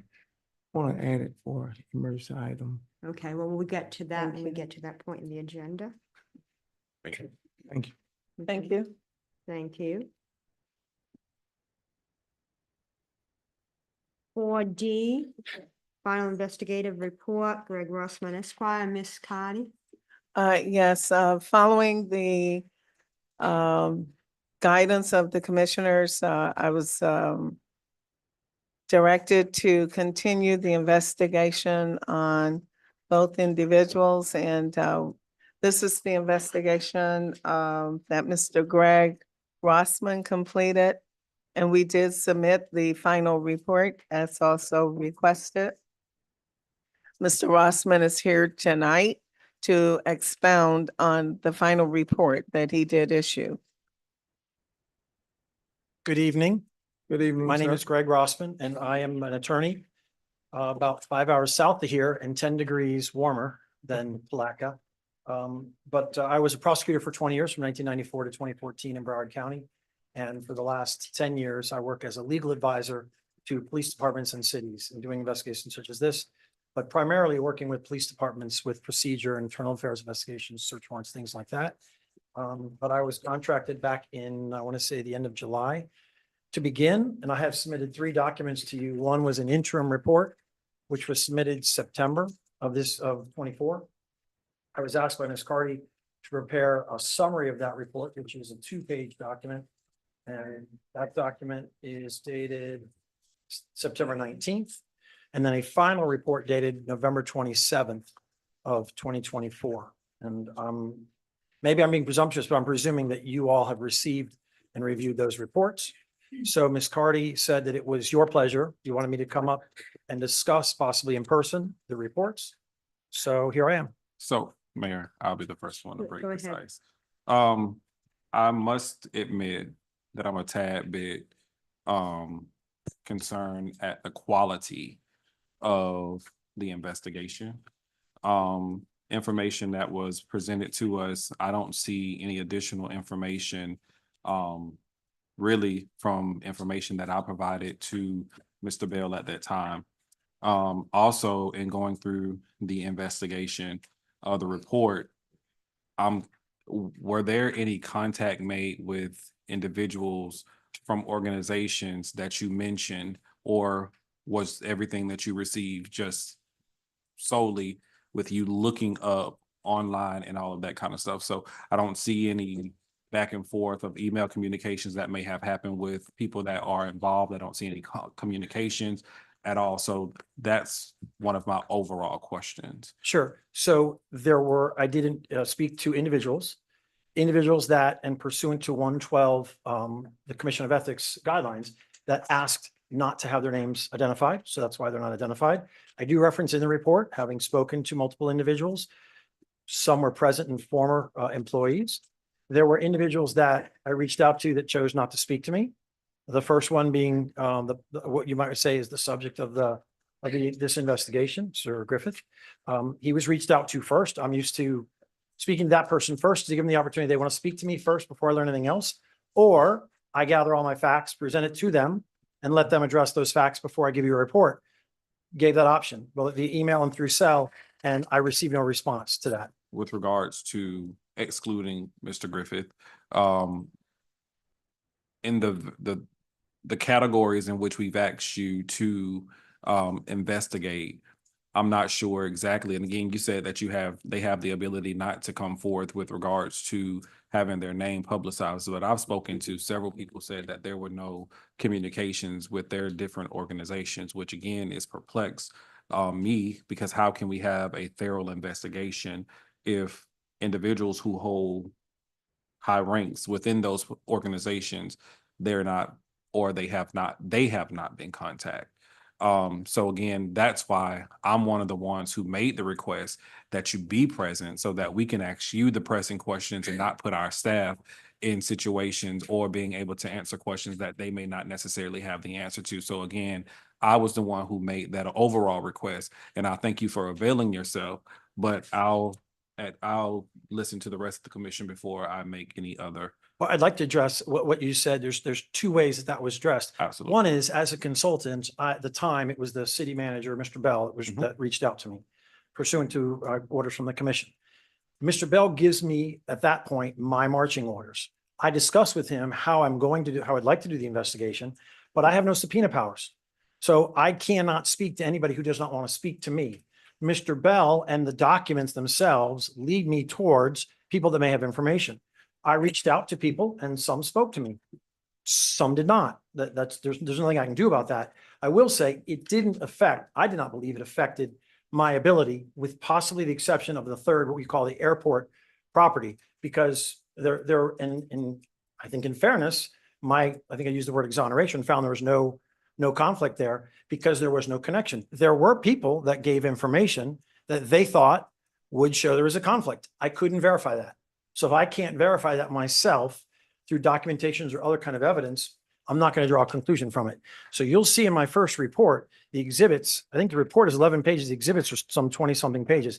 Every single conclusion I make has a footnote next to it and a document that leads you to how I came to that conclusion. I'm hired to gather facts in a method that maybe you find not worthy, and that's totally up to you. But I'm hired for my expertise to gather facts, whatever way that I can, again, without subpoena powers, and try to make a decision based on the facts that I gather. One, can I make a decision as to what I believe those credible facts are? I did that in all three instances. Secondly, what rubric do we look at? Is it policy? Is it the Commission on Ethics, Florida Statute 112? Is there a Florida Statute 838 violation potentially? So I was asked to look at policy, procedure, and statute. I did all of those things. And where I could draw conclusions, I did. That's my job. You don't have to accept or agree with my conclusions. Absolutely, I know. Yes. Anybody else have any questions of Mr. Rossman? I had the same concerns as Commissioner Campbell as to how you conducted this investigation and who you investigated. I mean, all of this was based on an anonymous complaint. And it is hard to investigate an anonymous complaint without talking to the person or persons that made the complaint. I was an investigator for allegations of abuse and neglect for people with disabilities in Connecticut for many years, and that was kind of the starting point. If somebody wanted to make an anonymous complaint, we couldn't really act on it unless they were willing to step forward. So I understand that that's a challenge, but I wasn't clear that there were some parties referenced in this report, and I wasn't sure that they were interviewed or at any point in time. Well, I'm also at a tremendous disadvantage because I was told that Mr. Bell and then in his stead, Ms. Cardy, everybody here, staff or anybody, were notified that I was hired and that I was here and that I wanted to speak to anybody who wanted to speak to me. I can't kind of be a soothsayer and say who out there would be those appropriate people. Those people that I could discern, I reached out to. And as I said, some of them spoke to me, some of them did not. But anybody who wanted to speak to me, I've been available since July, and I'm led to believe, and I'm not here, but I was led to believe that that was public knowledge. And there are public emails between the original city manager and myself that have my email address in them. Staff members from here that I did not know did reach out to me on both my cell phone and my work phone and emails. So anybody that wanted to speak to me, if somebody that feels like they didn't get an opportunity to speak to me, I'd speak to them now. I mean, I think it's cost you money. I mean, when I did the interim report, my suggestion at that time was to refer it to the Florida Department of Law Enforcement and or the 7th Circuit State Attorney's Office, which cost you nothing. And you authorized that, and I in fact did that. Right, and I wasn't necessarily referencing interviewing anybody that was in the city, a city employee or with the city. I was talking about other entities that were mentioned in this report. But Well, I'm gonna be straightforward. Did you make contact with regards to the land swap with anyone from the Douglas Law Firm, including Mr. Charlie or a representative of his organization? No, sir. He was not under investigation. I can draw no conclusion as to him. Not under the investigation, but the investigation included a transaction that could have possibly had the person in question at that time. So you've answered my question. Thank you. Sure. thank you. Anybody else have any questions? I don't have a question. I have a comment. I don't have a question. Okay, there are some public comment cards, so I'm going to go to that now and open the floor up. May I ask the attorney something? You sure, man? I know that it's been listed, but the way that it's been listed, it's under city manager or administrative reports. Is it proper for the public? Because I know that we called for Mr. Mr. Roseman to be here, Mr. Roseman to be here, Rossman to be here. But I just want to make sure as we proceed forward, that we're proceeding forward in a proper manner and not out of. Right. So no, there are not public comments on presentation, city manager administrative reports or updates. You do have that section on the agenda, which immediately follows public comment. And those members of the public that want to speak to this issue certainly could at that point. But the matter would have had to have been on your regular agenda for public comment to be taken on that item. Okay, thank you. So I have a question. Okay. Couple of questions. So, Mr. Rossman. Yes, so sir. you were charged with gathering facts, as you stated. So were you here today to tell us what your conclusions were? That is not how I took it, but I'm happy to discuss them. The reports have conclusions within them. Definitive conclusions as to the interim report, which dealt with one transaction. The final report looked at the two remaining transactions. So in one of them, I made a finding that I believe there was a conflict of interest, and that was not disclosed. I believe I made the finding the same. And the third one, I could not find. And in fact, they used the term that we would use, exonerated, that there's no finding of a conflict of interest or anything else in reference to the third property, is the airport property. Okay. So, you were directed to forward your findings to the state attorney's office, 7th district. So I spoke to somebody at the state attorney, the 7th Circuit State Attorney's Office, who preferred that since my suggestion to you was either the state attorney's office, 7th Circuit, or the Florida Department of Law Enforcement. And you authorized me to reach out to both, so I did that. So I spoke to somebody at the 7th Circuit first. That person preferred that I get to FDLE and then get back to him after I spoke to FDLE. So I did that. Spoke to a supervisor at FDLE. That person wanted me to speak to the 7th Circuit and tell them that it was going to be with FDLE. And I spoke to, again, two people at Florida Department of Law Enforcement as recently as 3:30 this afternoon. So the only thing I'm authorized to say about that is they don't publicly acknowledge an investigation. And they don't want me to say anything further beyond that. They don't want, repeat that again. Yeah, that's- They don't publicly acknowledge whether or not they are openly investigating something. Oh, okay. And That's all I'm authorized to say from the Florida Department of Law Enforcement. Yes, sir. And but my final question to you as an attorney, excuse me, as you are an attorney and an investigator, you are an attorney, right? Yes, sir. Yes, sir. 30 years. We mentioned about, and I think as I was looking at the minutes of the last meeting when we addressed this entire board agreed to have this report to go up to the Commission on Ethics, okay? But in the minutes, it does say Commissioner Jones. I brought it up, but the entire board agreed. So I want that corrected in the minutes. After looking at that. So in your experience, something like this, if it's dealing with ethics, it was the anonymous complainant was the issue, seems as it was here, going up to the Commission of Ethics, and it's who's to send it there. If it's an ethical violation that's alleged, because we didn't say it happened, that's why you were hired. If it's alleged, who was to send that up? If you read Florida statute 112, I think it's subsection 313, anybody can file the complaint with the Commission on Ethics. Their form does want that form sworn to. That person does not have to be this specific investigator. It has to be somebody who has knowledge that can swear they have knowledge that less than, but around, I prefer the term probable cause. And what I would tell you is the report that I've given you in 2 of the 3 instances develops, anybody that reads that report develops probable cause upon information and belief. It's not the investigator that does that. I don't work for the city of Palatka. Right.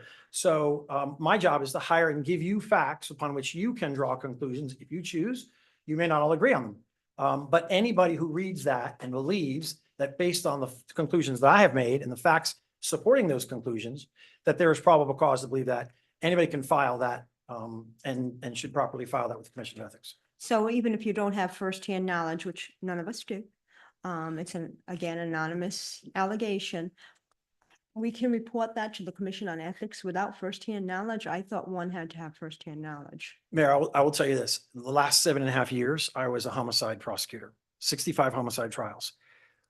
We prosecuted homicides on circumstantial evidence, 3 or 4 of them, with no eyewitnesses. I understand, that's. So homicide. It's you have to different. gather facts, and you gather those facts and you try to make an intelligent decision and say, do these facts lead me to a conclusion based on specific rubrics?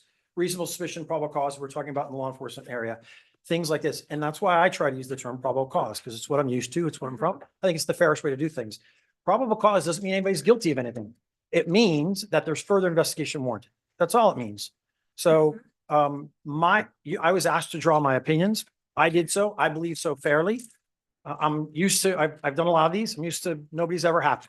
Whether it's the person being investigated, not being investigated, or a commission of 5 or 7, there's always some that agree, some that disagree. I don't take offense to that. I'm a big boy, but I was asked to do very specific things. I did them. I believe to the best of my ability, and I believe in a very honest and straightforward fashion. I did draw conclusions to Commissioner Jones' question, and I think those conclusions warrant somebody drawing their own conclusions as to whether or not ethics violations occurred. But I made that specific. I did make those findings in 2 of the 3 instances. Are you- Okay. Commissioner. I do have a couple of questions, and this may be to the investigator and or the city attorney. As I'm listening to this, I want to take a deeper dive and make sure I'm understanding that what we're discussing, I don't want to say is adding value, or that we are having the right discussion in this forum. So I'm looking for guidance. So I hear a few things. Number one, there were, from what I read, 3 transactions, well, 2 city transactions, and then another transaction, a private transaction. Based on your recommendation, you said there was some conflict of interest in one, which was the River Center transaction. Actually, 2, what I call the Krill Avenue. Okay, I have to want to describe hold it off first. on Krill Yes, Avenue ma'am. because that's not a swap with the city. So that's why I'm doing that separately, but just I understand. hear me out. So potential conflict of interest from your conclusion, but not for the airport. And Krill Avenue, I want to hold separately because I have a different question for that. We asked for an investigation. The investigation has occurred. You have provided your final report. Yes, ma'am. We are clarifying your process to get to the final report. You're clarifying some things here for us. My question, and that's why I said this may partially be for our city attorney, is there are transactions that have been completed. And when I look at the process that occurred to complete those transactions, there were several points of approval from various departments. The transactions are complete. And so I think what I'm trying to understand is, are we able to separate the transactions because they're complete? Nothing's going to change with those completed transactions. Is that a correct statement? As to the River Center land swap and the airport land swap, that is correct. That is not the case with Kelly Smith Road. That's why I want to hold that one separately. So to that point, and that's what I want to on record to understand. We're here focusing on an investigation. We have a recommendation. The investigator has referred this case to FDLE. We will not know from their practice whether or not they will open an investigation. So is it reasonable to assume that unless you're further engaged, that this is complete? from your perspective? Is that a statement unless we do another engagement? Is that Yes, a true ma'am. statement? Yes, ma'am. Thank From- you from very my much. perspective, yes, ma'am. Thank you. The next thing I want to talk about is for the, I'm calling it Creel Avenue. If, are we good with that reference? It's technically Kelly Smith Road. Kelly Smith Road. In terms of the Kelly Smith Road activity, again, when I looked at the full report and the events in sequential date order, there were several levels of approvals through that entire process going back a couple of years. I want to make sure, am I correct in my understanding? And this is for our city attorney. Correct. Okay.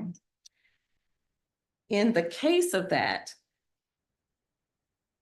I just want to make a couple of statements that may be clear, but I want to state them. I don't want to assume anything. Because the subject to which we're referencing in this investigation is no longer an employee of this city. I think we can agree on that. Is that correct, city attorney? The subject is also no longer affiliated with the Kelly Smith That is correct. project. I do know that the city in a previous meeting directed the city attorney, or if I get that correct, or the city manager to refer this to the Commission on Ethics. Okay, and that's the conversation we're having now as to how it gets submitted based on firsthand information and all of some of the questions that have just been asked. I'm taking my time to go through this because I clearly want to separate things. Sometimes when we talk about things as a whole, we need to understand the facts and we need to understand the impact, benefit or detriment to our city and what ultimately cannot be undone. Hence my point about River Center. Yes, I think the conclusion said there's possibly a conflict of interest. The recommendation is to refer. I just want to make sure I'm stating some facts, hopefully for clarity and to hopefully provide us conversation or discussion on how we potentially may move forward in the best interest of the city. Thank you. Commissioner Davis, may I add something to that about what they're calling the Kelly Smith Road? I was given that term from the beginning, the krill. I did not make that up. So that's where I came from. So I understand what you're saying very clearly about it being a private transaction. The concern as it was brought to me and the facts that I developed were when you talked about the levels of approval, inherently there's the problem. If you think of it like you're, I hate to use say baking a cake, but you're gathering ingredients. If one of the ingredients is bad, you may still bake a cake, but it's not what you were trying to do. So if at the time somebody who was either an assistant city manager or the interim city manager could be the person overseeing those approvals and swaying how they go or how they're going, not to say they are, I don't work here. That's what I was asked to investigate. So that's why the conflict of interest in that one was so concerning from an investigative standpoint. I don't make the findings you do, but that's why I finished the interim report as I did in September, because Mr. Bell wanted something for, I guess, some commissioners had asked for some kind of report at that point in time. So I said, I'm only up to the one at that time. But that's why, though there are those levels of approval, if those levels of approvals were improperly given, and possibly from a conflict standpoint, I don't do city attorney work. I defer to your city attorney, but statute 112 does say that they're voidable, that contracts are voidable. Now, that's not for me to say or to guide you on, but you can see that in the statute for yourself. Whether they apply, whether there are instances that make it voidable for you, I cannot say. And that's for you to determine with advice from your city attorney. But statute 112 does have that in there. So that let's use the state instead of Palatka, if a state employee rigged a bid of such and the state got a bad deal on it, if that state employee was found to have done so or had that conflict, it is a voidable contract. And that goes for all municipalities. Thank you for the clarification. You're welcome. Anybody else have any further questions? So Ms. West? this might come as a surprise, but sometimes lawyers disagree with each other.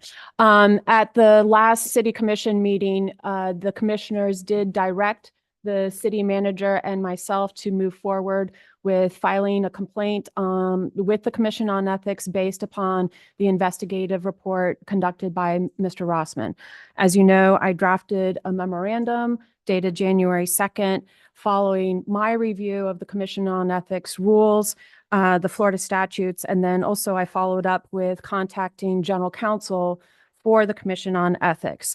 I learned that in this past legislative session, 2024, the legislature passed a law that required anyone filing a complaint with the Commission on Ethics to do so with personal knowledge, and they must do so under oath. He further advised me, this would be the General Counsel to the Commission on Ethics. His name is Gray Schaefer. He cautioned about filing a complaint since it would be in either Ms. Cardy or my personal capacity. So the only agencies that are allowed to actually refer a complaint to the Commission on Ethics are the Office of the Governor, Florida Department of Law Enforcement, the State Attorney's Office, or the U.S. Attorney's Office.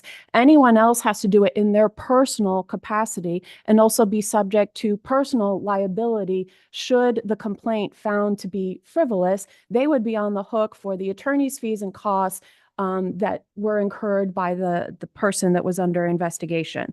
So you are asking your employees in their personal capacity to file a complaint with the Commission on Ethics based upon something that we actually have no personal knowledge of.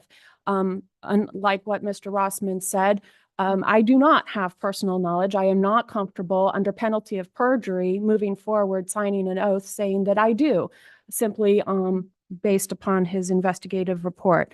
I have put the exact verbiage of this new law that requires personal knowledge in this memo, and it was codified by the Commission on Ethics in their new form for complaints.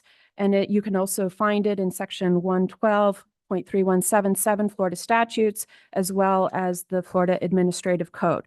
So the issue is, you provided this direction for us to file this complaint with the Commission on Ethics, and yet the city as an agency cannot. So that complaint would need to be filed by an individual. Mr. Rossman has apparently personal knowledge. You can direct him to file a complaint, but it is my advice that your employees here not file a complaint with the Commission on Ethics because it would be in their personal capacity and subject them to personal liability. Actually, I agree with everything, the legal part. I agree, and that's really not new, the law that she's talking about codifying. I've done these for years. That, I don't disagree with that, but the personal knowledge issue is, does it mean you're the personal investigator? I mean, a police officer who's a homicide investigator talks to witnesses, shows photo lineups, doesn't have personal knowledge. He wasn't there when the person was shot and killed, but he files an affidavit saying this person shot and killed that human being based on the knowledge he gathered from an investigation and shared with a grand jury, and the grand jury does the indictment. So what I'm saying is, anybody, in response to Commissioner Jones' question, somebody can file. His question was, can somebody file it? Yes, they can, based on if they read the report and they believe the report to be accurate and true. That's what they're certifying to the Commission on Ethics. They're going to say, here's this report. I have received it. I have reviewed it. And I believe, based on what I read, it is accurate and true. And that's what they're certifying. And so But I that agree 100%. individual will be personally liable for whoever that individual is, whether it's one of us, city attorney, city manager. If we file that and it was turned out to be a frivolous, after further investigation to be a frivolous charge, then we are liable, whoever we are in that individual case. Go ahead, Commissioner Warren. But if it was filed on behalf of, and you say you can't file it on behalf of a city, so you're saying that then that would now go to an individual, whoever filed it, it would be upon them. That's what I'm understanding and hearing. That is, I'm going to defer to your city attorney's advice because she advised you directly, and I'm a consultant, and I was not hired as an attorney to give legal advice. But I would say, yes, I don't disagree. When she said we disagree, I don't disagree with what she just told you. The disagreement is whether or not it's only the person who did the investigation that can do that. It's anybody that has knowledge based on however they obtain that knowledge. Right. And so what you provided would be the knowledge that you could be filed upon. If somebody read it and believed it to be accurate and correct, yes. And if there's a commissioner that did not believe so, they would not want to act on that. I will also echo something that Ms. West said. The Florida Department of Law Enforcement also can do that. I don't believe a municipality is prevented from doing so because I have worked on these where they have in the past, but I'm not here for that. But definitely the FDLE can, and FDLE does. This has been referred to the Florida Department of Law Enforcement. They are aware of it. My reports have been shared with them. They have the same 3 documents that you have. And you did it with the FDLE, and then you said the code, Commission on Ethics is the other piece that we're addressing now, which we. Yes, sir, but I'm saying those things are not mutually exclusive. The Florida Department of Law Enforcement can also, on their own, can't say they're investigating, but let's say hypothetically they investigate and they find there is a crime, they will refer that to the state attorney's office, and ultimately the state attorney's office decides whether or not they're going to charge a crime. FD does not have the authority. If they determine there is not one, but they believe there is a conflict of interest, they can then turn and give this to the Commission on Ethics and say, we believe there's an ethical violation. It doesn't rise to a level the state attorney wants to charge a crime, but we think Commission on Ethics should look at it, and they can do that as well. Commissioner Campbell? So in the capacity that we sit in tonight, how do we move past this?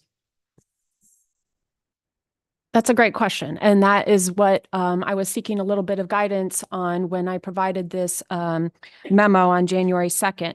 Because there are only 4 agencies within the state of Florida that can refer a matter to the Commission on Ethics, and FDLE is one of those agencies, my recommendation is that if FDLE in their capacity of investigating this matter finds that there is a basis for referring this matter to the Commission on Ethics, then so be it, and let them handle that, since it is an agency that is permissible in terms of referring capacity. So essentially, we can conclude that it's in the hands of the people that the departments that it need to be in. And we just need to sit back and be patient to see if there is. Correct. Mayor, can we move on, please? I have a question That's unless whoever has knowledge, which was provide the report. And that's what he's also saying. So all of those things are on the table. So, could I Go ask a ahead, question? Commissioner Jones. So, Mr. Rossman. Yes, sir. So, Mr. Rossman, just like we were mentioning about law enforcement and things going to the state attorney's office or FDLE, in order to move a report forward in those agencies, you have to swear and attest that what you're submitting is true and accurate to the best of your knowledge. To make a complaint with the Florida Department of Law Enforcement? If you're filing a complaint, I'm saying even law enforcement send a complaint affidavit to the state attorney's office. So They swear to it. They swear to it. Yes, sir. That's facts.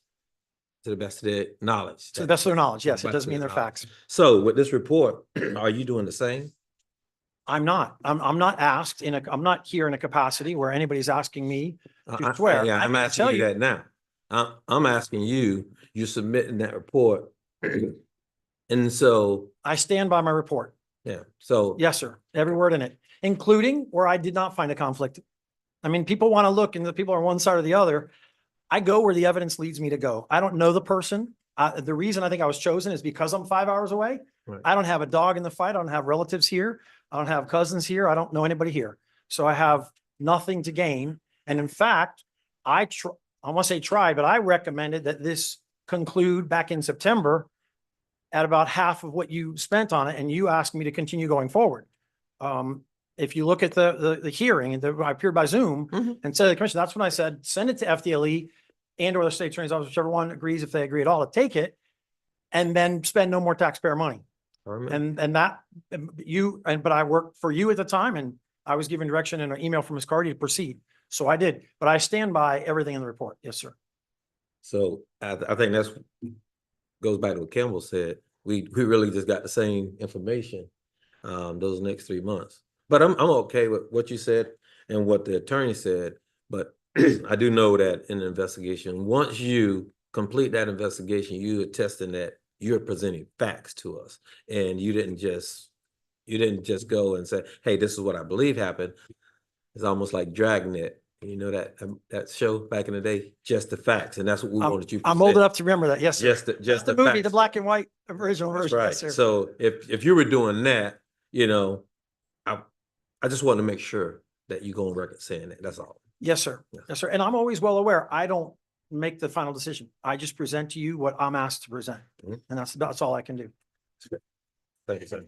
And we can now thank you, Thank you. Mr. Rossman. We're gonna now move on. We're gonna move on to public comments. I have several cards here. I'm gonna open the floor to public comments. Please limit your comments to 3 minutes. Be respectful and polite, and give the city or town that you reside in. Jennifer Moats. Yeah.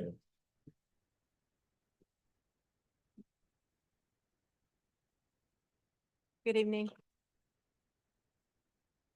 I am Jennifer Moats. I'm here in Palatka. I am the publisher of the Palatka Daily News. And we have been a part of this community since 1885. But I come here tonight not as a journalist or a news reporter. I've come here tonight as the person who's put in charge of an exceptional group of people and as a member of this community. The employees who work at the PDN are dedicated and hardworking, and many of them have lived here their entire lives, and they love this community. Some employees have worked for the PDN most of their adult lives, and more than one has actually worked there more than 50 years. It's a place that we call our second home, and we are a family. My top priority for the employees is their safety and security. So I am angry, and I'm sad, and I'm dismayed by what happened on Christmas night and at least one other time since I moved here 2.5 years ago. And I can no longer be silent. On Christmas night, a horrific incident took place in the parking lot of the PDN, which is a privately owned business and property that was closed, not open. Tragically, as a result, lives were lost. Prior to that, a large gathering occurred near or around our building on St. John's Avenue, which ended in the shooting. The aftermath of that left our parking lot riddled with trash, empty liquor bottles, empty food containers, broken glass, and at least 70 shell casings. A bullet went through the window into our building at a location and a time that just 6 months ago would have seen employees working. The human toll of the violence that occurred is immeasurable, but there are other consequences as well. The emotional and financial tolls are long-lasting and far-reaching. Our employees who have traditionally worked at night are now afraid to come to the building to work after dark. Our employees no longer feel safe. They no longer feel safe when the fire department must wash blood from the doorway, the entrance, the stairs, the side of the building, and they still couldn't get it off. We then had to use bleach and a power washer or pressure washer to remove the rest. They no longer feel safe when working in a building that became a place of a shootout on the main street in Palatka. And they no longer feel safe when our delivery van has a bullet hole in it. Our delivery van sustained $1,200 in damage, and the window replacement is over $600. On the day after the event, we were forced to close our building, and because of that, because it remained a crime scene, and we lost business that day. Creating a safe environment must be top priority for all. Everything else pales in comparison, and nothing else can be accomplished without it. We want to work together for solutions. It's past time to take action to make our community a safe place to live, work, and play. Without safety, we have nothing. Thank you. Thank you. Wayne McLean.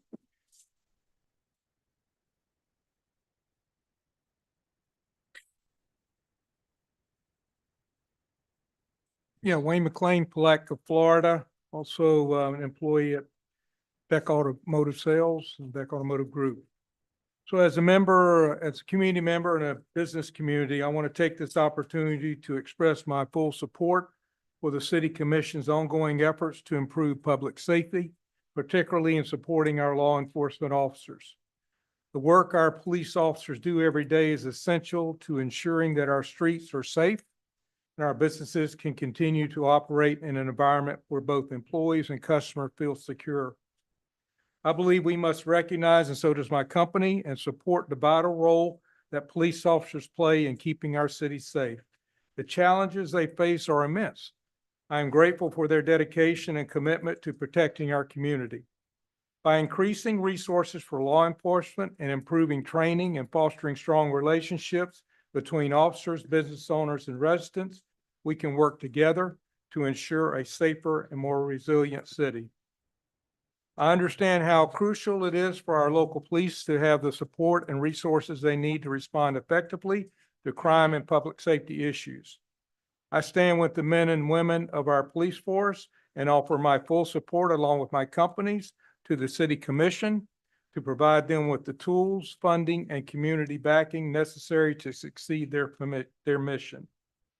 Thank you for your continued focus on public safety and for your support of our law enforcement officers.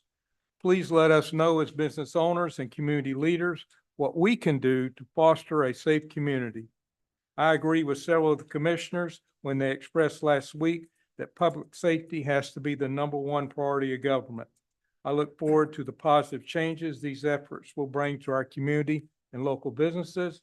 In closing, I thank each and every one of you for your commitment to the city. Thank you. Thank you. Tavares Clark.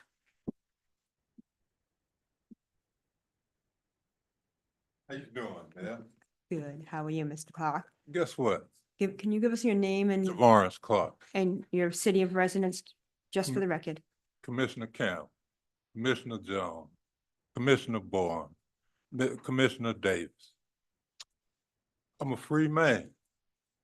Everything that was done by the city, it's on the city behalf. You could get guidance from your city manager, Ms. Carter. I did not do nothing wrong.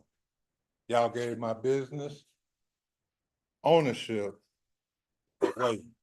Y'all illegally transferred ownership of my business. It took me and Ms. Carter 15 minutes to get to the bottom of it. We called Florida Sun bid. June 26th, the day y'all transferred the ownership of my business, I still own that business. The city still allowed that business to run in my name. There's no such thing as Gold Rush 1. Never was a Gold Rush 1. But that business was still running under my name. As I come here and I express myself time after time after time again. I ain't got no problem with the city. You say you want to build the city, make the city better, we can't do it like this, man. I don't hold no grudge with you. Well, when somebody wrong, you're wrong. I'm off for 5 years in prison for being a victim of fraud that was committed by the city. I ain't done nothing wrong. Ain't nobody try to straighten this problem out. I done rolled everybody. Told them this business was illegal. I signed paperwork showing where I still own this business. All of it was ignored. I ain't done nothing wrong, but you treat me like a criminal. And I'm the victim of fraud that's committed by the city. Ms. Carter will tell you, once I would like to be put on the emergency item on the city agenda for this, because I ain't done nothing wrong about this. And then I asked for a public records request. On your Kelly Smith Road, your parcels was in the front. You got 4 water heads in the back of the parcel. I asked for a public request to see what the permits, to see how that's done. I ain't got them yet. So if we can sit down now and get the situation straight, she can tell you, you have me illegally arrested for what the city did.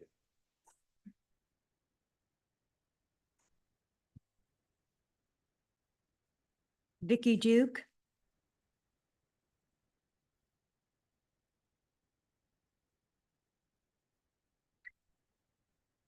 Vicky Duke, Palatka, Florida. I came before y'all months ago when you were finishing the repaving of St. John's Avenue and the downtown section. And Mr. Bell was here then, and I brought up the fact that the brick intersections in the beautiful downtown that had been put in had been scarred by all the black tar and substance that went across those intersections. And Mr. Bell made the comment that it would be on the punch list of things that they had to clean up, that it would be part of their payment. Well, that is still there. That is not cleaned up. And as we work towards the downtown city landscaping that we're trying to do, we're going to put in something nice and then we're going to just let it get torn up. Why even invest the money in it? You know, let's look at that. And the other thing, if you'll walk around those intersections, there is information that is sprayed in spray paint on the bricks, numbers, dash lines. I don't know whether it's been done by the city, by whoever was doing piping, whoever was doing power, I don't know who painted those numbers on there, but there's a reason for them. They're at every intersection. Some kind of guidelines need to be set up that is protected. You don't, whatever you use on that needs to be where it can be removed. Where it's on the blacktop, you can do a patchwork over stuff that gets sprayed on it, but that brick, and I guess proper paint stripping that wouldn't affect the St. Johns River could be used in that accord. But someone needs to look at that, and if we don't have some kind of rules in place already, that those things that as we are moving forward, making that look pretty, why make it pretty and then tear it up 6 months later? Thank you. thank you. Kevin Shaba,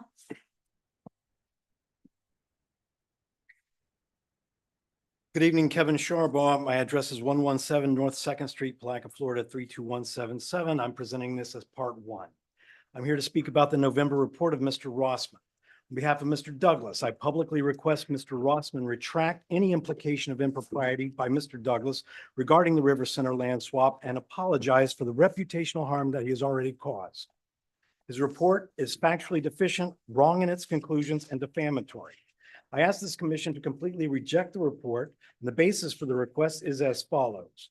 1, there was no failure to disclose potential conflicts of interest. 2, there was no actual conflict of interest. And 3, the commissioners were fully aware of the ongoing investigation into Griffith when they made the decision regarding the River Center. Rossman claims that the findings and conclusions are based on an exhaustive review of documents and meeting videos, yet there is no mention or record of who Rossman spoke to or interviewed.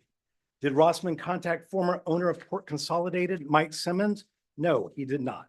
Did Rossman contact the independent appraiser of the properties? No, he did not. Did Rossman contact Montrose, the environmental company working on the Port Consolidated property? No, he did not.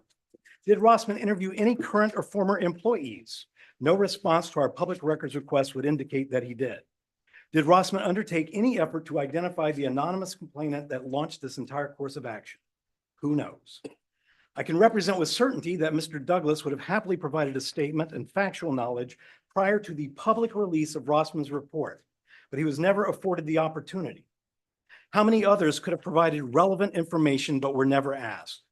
For an investigation into issues of transparency, the public has a right to know the sources that led Rossman to leap from an inaccurate letterhead all the way to a knowing intent to deceive on the part of Mr. Griffith and impugning Mr. Douglas in the process. The event triggering this investigation was the delivery of an anonymous complaint sent to city commissioners in June of 2024, alleging unethical behavior by Griffith and specifically pointing to the partnership of Griffith and Douglas in next door real estate. The commissioners and the new city manager, Mr. Bell, were clearly noticed of the business relationship at that time. Mr. Bell himself was told by Mr. Douglas of his common real estate holdings with Griffith on Bell's first day on the job. While some municipalities and counties have specific policies, and procedures to deal with anonymous complaints which present their own issues of conflict and potential abuse. In response to the anonymous complaint here on July 17th, Bell requested all city staff to submit a conflict of interest statement. But even prior to Bell's emailed request, Griffith provided his statement on July 1st, 2024. Rossman reports that, quote, Mr. Griffith had an affirmative duty to disclose to the city this business relationship. Mr. Douglas Jr. had, at minimum, a good faith obligation to reveal the relationship in his dealings with the city.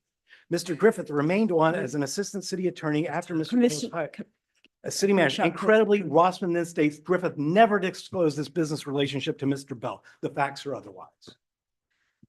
Lisa Miles.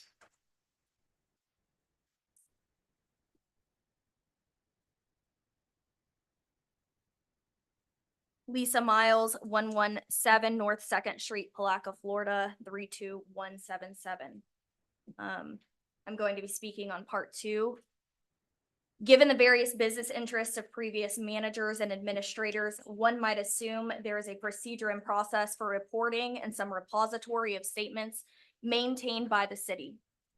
Alas, the City of Palatka personnel rules and regulations, cited by Rossman as city policies and procedures, contains no such procedure. A public records request for any and all written conflict of interest statements submitted by the city personnel pursuant to city policy requirements from 2010 to present resulted in 5 documents in response to Bell's June 2024 request. For the past 15 years, no pre-existing example of written conflict of interest statements submitted by city personnel was found or provided. From 2010 to present, it's highly likely that no written conflict of interest statements exist from prior to 2010. In the future, a developed procedure such as that used by City of Jacksonville may prove helpful. Alternative suggestions include: number 1, a sign off on each draft agenda for office holders and employees to identify any relationships of potential conflict of interest. Number 2, a specific tab on the city website with every financial disclosure form and potential conflict of interest statements posted. And number 3, a bulletin board for the foyer at City Hall so that all office holders and employees can have their potential conflicts of interest on public display. If not City Hall, where might statements of financial interest and potential conflicts be stored? Commissioners are familiar with the Form 1 that is required by the state of Florida for state and municipal office holders and employees. The Florida Commission on Ethics maintains an online data set of filings. Griffith's 2023 filing, dated July 1st of 2024, is available online and lists all of his financial interests. Prior to 2024, the filing instructions directed employees to file their Form 1 with the local supervisor of elections. A simple request to the Putnam County Supervisor of Elections was all it took to obtain a copy of Griffith's 2022 filing dated June 16th, 2023. His interest in next door real estate is clearly listed. Likewise, Griffith's 2021 filing dated August 16th, 2022, clearly lists his interest in next door real estate. The existence of these Form 1 documents are significant exculpatory evidence that should at least be discovered and mentioned in a report that concludes there was a lack of candor and an intention to conceal the very relationship indicated in the public records and filings. Lives and livelihoods are at stake. Did Griffith openly identify his business interests in the public records of Sunbiz? Yes, he did. Thank you. There was no failure to Thank disclose you. potential conflicts of interest. Garrett Lee. Can we ask that they be mindful and respectful of the time that's given? 3 minutes. Garrett Lee, the address is 117 North Second Street, Palatka, Florida, 32177. This is part 3 of the response to the Rossman report. In his report, Rossman acknowledges that Blue Crab North is a single-member limited liability company. Charles Douglas is the founding and sole member of the company. Rossman then implies wrongdoing by raising questions which he does not investigate for answers. What of the 2023 sale for $45,000?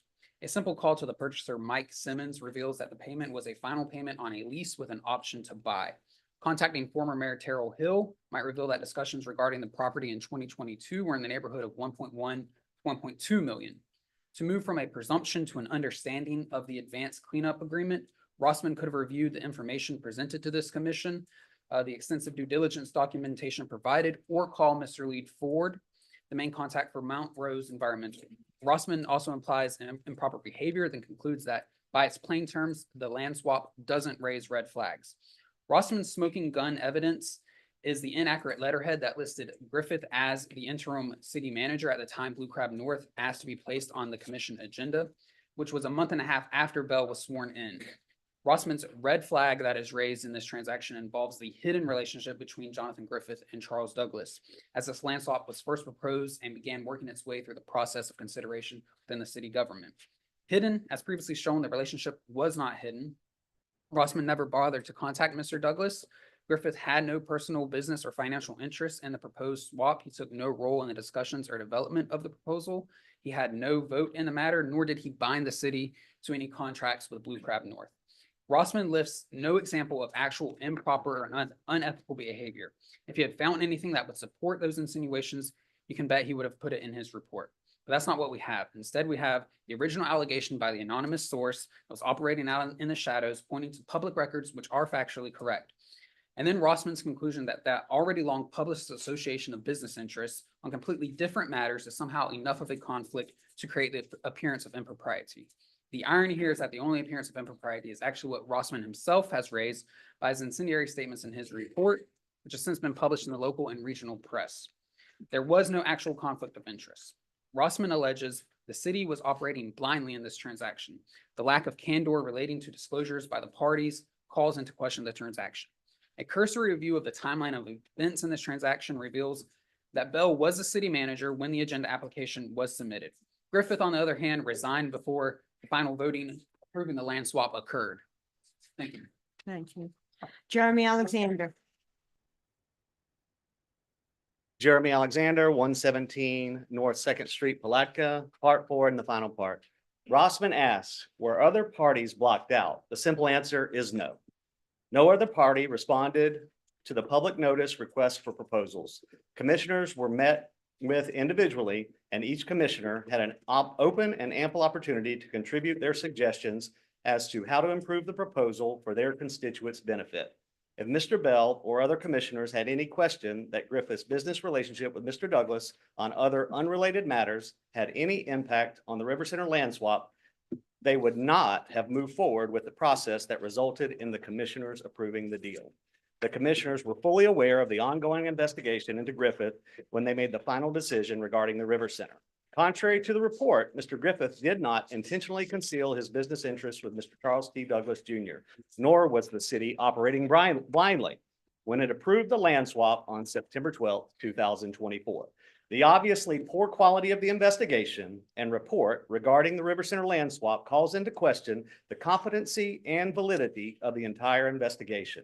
For these reasons, I publicly request Mr. Rossman retract any implication of impropriety for Mr. Douglas regarding the River Center land swap and apologize for the reputational harm that he has already caused. I also ask this commission to completely dismiss the report. As we build on the community dialogue developed over the past few weeks, I would respectfully encourage the commission to consider some of the offered solutions to the issue of anonymous complaints and the issue of formal reporting and maintaining statements of potential conflicts of interest. Let's move past the discord and distraction as we move forward with community-centric collaboration. Finally, commissioners should request a refund. While somebody may have gotten our money's worth, it certainly wasn't the citizens of Palatka. A postscript suggestion: in the future, when an office holder, employee, or private citizen is responding to an agenda item presentation that impugns their character with allegations of wrongdoing, the courtesy of equal time to defend one's name and reputation would be appreciated. We were initially told that we would have time allotted as an agenda presentation. After the draft agenda was published and our item was not listed, we were informed just 4 days prior to the meeting that a decision was made that it would be more appropriate for our response to occur through public comment. There is a saying that a lie can travel around the world and back again while the truth is lacing up its boots. The truth should not be further hobbled by the constraints of the limited time allowed in public comment. Basic due process would allow a fuller response. Thank you. Why do we keep running into this same issue with regards to time? We've, for the last couple of meetings, we have ran into the same issue where citizens have stated that they thought they were gonna be on the agenda for one specific thing, only to come and find out that it's something completely different. I know for a fact, for at least the last 4 meetings, we have run, and I can call them by name if I need to. But why are we continuously running into the same issue? We're also in the middle of public comment, so I get Yeah, it, but you wanna- but this is something that we've been addressing for the last couple of meetings. So in our pre-agenda meeting, I actually thought that I could be able to put them on as a part of, initially, I thought that they could be as a public. I think I had them near the presentation, but once I met with staff and we went through the entire agenda, we realized that the only place that they could be placed under would be public comments. Because it's not like we're seeking guidance for direction from the commissioners. It's not regular business. And so we then made a decision, and I can take that responsibility, that the only logical place that we could put their response would be under public comments. And at this time, I don't think that we have another area, at least I was not informed. They actually ended up with more time when you look at it. Right. With, They got they would have gotten 4 times 3. 5 minutes. I on the get agenda. everything that you all are saying, but as far as with regards to us having to continuously address the same thing with regards to the allocated time of what a citizen think they're going to be allocated versus what they're getting. We even asked that if there was to be that decision to be made, that it be communicated to the commission prior to getting to a meeting so that we are not caught off guard and we are not looking as if we're not giving the citizens the opportunity to speak to what they need to speak to.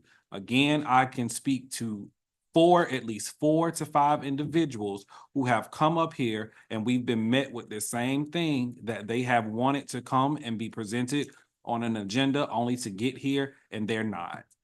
And we asked, the entire commission asked, that we be put abreast of if a citizen that we know have been requested to be on the docket for whatever reason, that they do not be able, that they, if they are not, that it's communicated to us so it does not appear as if we made the decision not to give them the allocated time that they thought they were going to be allowed it.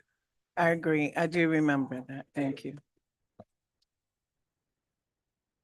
Constance Daniels. And this is going to be another one. I don't know. Good afternoon or evening. Constance Daniels, 610 Bronson Street. I am Constance Daniels, and I'm seeking the appointment as interim city manager. On December 12th, of 2024, I sought to get on the commission's agenda to no avail due to the cancellation of the meeting. I later received an email from Ms. Jones, the director, that the position was not advertised, hence unavailable. I'm persistent because I believe that I'd be a good fit as interim city manager. I meet the qualifications that are listed as city manager. My education is equal to that of a candidate who was previously interested. I've practiced longer, but I have the same education and qualifications. I have a BA in political science and a JD in law. I've managed 7 to 8 attorneys for approximately 7 years as a managing attorney. And I've applied for the city manager position that is currently open to demonstrate my commitment to this position. Appointing me as interim city manager would give me a head start for the city manager position should I receive an appointment and or be hired. The income that was previously offered to the prior candidate is acceptable to me. I ask that the commission entrust me with the position as interim city manager because I believe that I can be instrumental with getting the city past the phase that it's in right now in a positive forward movement. On August 24th, in a meeting here, the current interim city manager, Ms. Cardy, indicated that she needed to give the finance department more attention than she'd been given it. She's the finance director, and she does not have a problem being the full-time finance director. Because of her position regarding not having problems being the full-time director, she indicates that she would do and respect whatever the commissioners do, and she'd be in support thereof. Accordingly, because Ms. Cardy would like to be the full-time director, I'm here again to seek the appointment as interim city manager.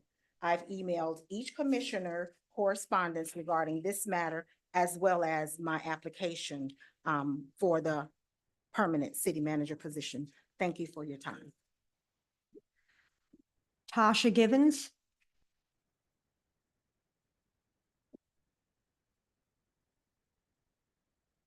Good evening. Can you hear me? I don't think the mic is. Is it on? Or is it? It's on. Okay. Stop my time because I need all of it. Yeah, stop. Hers is down. Just very low. Let's say mic check. Can you say mic check?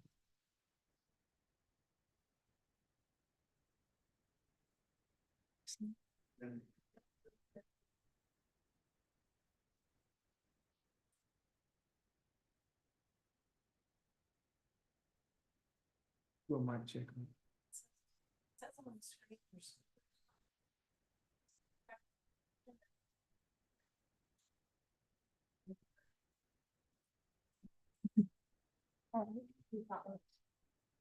Happy New Year.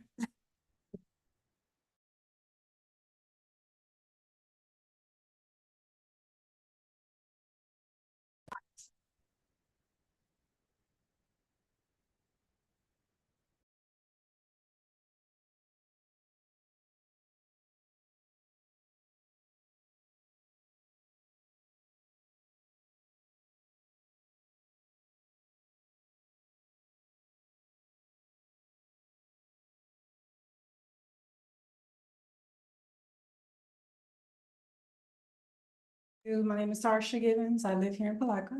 I'm gonna be quick because I know you guys are with time. First, I want to say thank you, Commissioner Campbell, for the recent town hall that we had. Thank you for giving what we could hear from the citizens and also get feedback. This is what I have to say. So good evening, everyone in your respective places. Are we doing all that we can to protect our city and its citizens from every aspect of potential harm? As it was said at the town hall that was held, I want to say last week, if you see something, then say something. Now, with that being said, the Channel 4 News shared some interesting information on December 21st, 2024, in which they stated that they obtained records from or records pertaining to the St. John's land swap, that building. Now, my question is this information that the Channel 4 News displayed, and I would ask you to pull up the video, but I don't think I have enough time, but if you all will in your spare time on YouTube, pull it up, December 21st. The Channel 4 News shared some, I'm assuming, maybe I shouldn't assume, some facts or some information. My question is this information considered facts or is it hearsay that was obtained by the Channel 4 News, which was also displayed on December 21st, 2024? If this information was obtained from the city's public records, then I believe we're dealing with facts. So that's a question that I have. Like you said before, if we see something and we should say something, even though information was given anonymously, I believe based on your findings and even before that, and even now, the city has public records, which means at any point of time, any one of you, And from what I understand, you're like the highest in the city as far as being a commissioner and the mayor. And I myself as a citizen, we all have access to this information. So if you need facts or if you need information, you have it. And I sat here during some of your city commission meetings last year, and I witnessed the information that was presented from your planning department, I want to say, zoning, in regards to the property on Kelly Smith Road or Millen, whatever you want to call it. There are some facts there, and we are dealing with some facts. So my question is, are we turning a blind eye? Now, your attorneys, you spoke very well. I don't have a degree in law, but I have common sense. And I want to hold you all accountable. You have the responsibility, now that you know what you know, whether that came from the unanimous thing or not, you have information that's firsthand because it's in your public records. Finish up, please, Ms. Givens. Right, and I would Yeah. like to challenge you to dig into your public records and go back as far as you can go and get the facts and bring that to the table. Because to me, what it's looking like, you might have a possible fight on your hand. Now, I'm not sure how many. Miss Givens, 3 I'm minutes not is up. sure. Miss Givens, 3 minutes is up, please. Well, you let other people go over the I 3 let them minutes. go, and I got scolded for that. Well, I have another question. Am I able to ask that? No, your 3 minutes are up. Okay. Thank Well, you. I did find it pretty interesting that my mic wasn't working tonight, but out of all the people tonight, everybody else mic worked. So that's a little Okay. suspect if you ask me. Thank you. But nobody wants to know the facts, right? Thank you. Thank you. The facts are there. Is there anybody else here for public comment? There is one more person, but it's on a particular item, and we'll get to that later in the agenda. Other than that, is there anybody else here for public comment on general items? Seeing no closed public comment, commission and staff response to any of the items raised at public comment? Sure, just a quick staff response to the last public comment. The News for Jack's news segment that was run on this was the direct result of a request for the investigative reports that were issued by Mr. Rossman. Because the reports were considered final at that time, they were at that time available for public records requests, and multiple media sources asked for copies of those reports. And that's how they got their information. Thank you. Commissioner Borum. I want to go back to Mr. Sharball's comment about the commission was notified of the business relationship. I'm going to say that was not true. In my opinion, I had no idea that there was any conflicts in terms of business relationship. And in fact, I was the only one that voted no on the transaction based on what I had learned from the documents that were presented and what I had seen. So that was my reasoning for not moving forward there, in addition to the state of the building as well as the overall benefit to the city.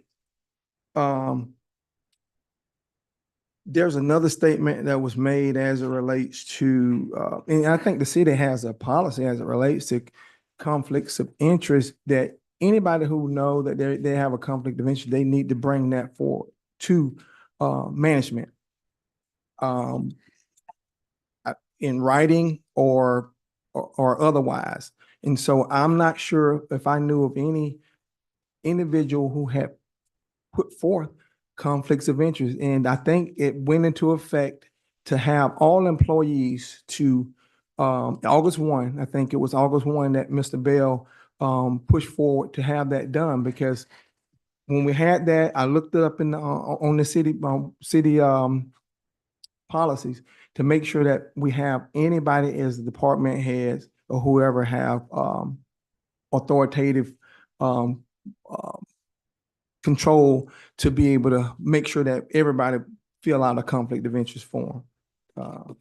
Let's see here, what else? I think another portion we had, and yeah, everybody have an obligation to report if there's any conflicts of interest. And again, the commission, nobody here on the commission put forth No land swaps or no anything else. That all came from staff or what have you. And the commission was not aware of any of those particular things coming forward. And so we were all pretty much baffled. We did not know. And it's on the record. Anybody else have any comments or responses? As city manager, interim Yes. city manager, I'd like to address one or two items.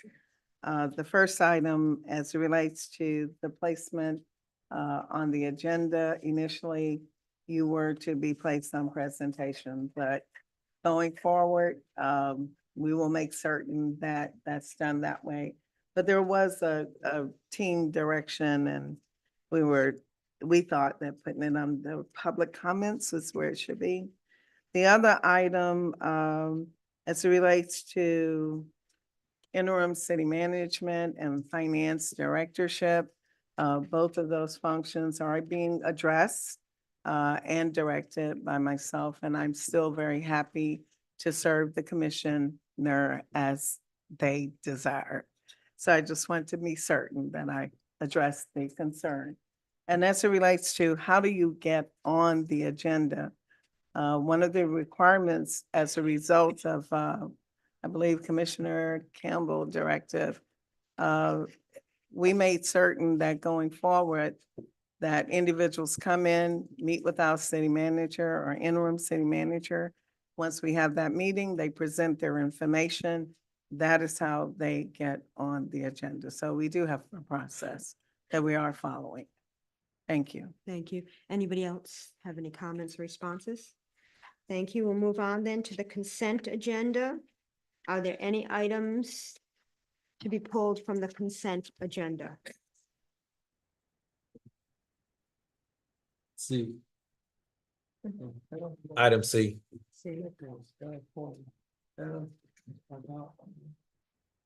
Yeah, so let's pull F for conversation. F, F. anybody else?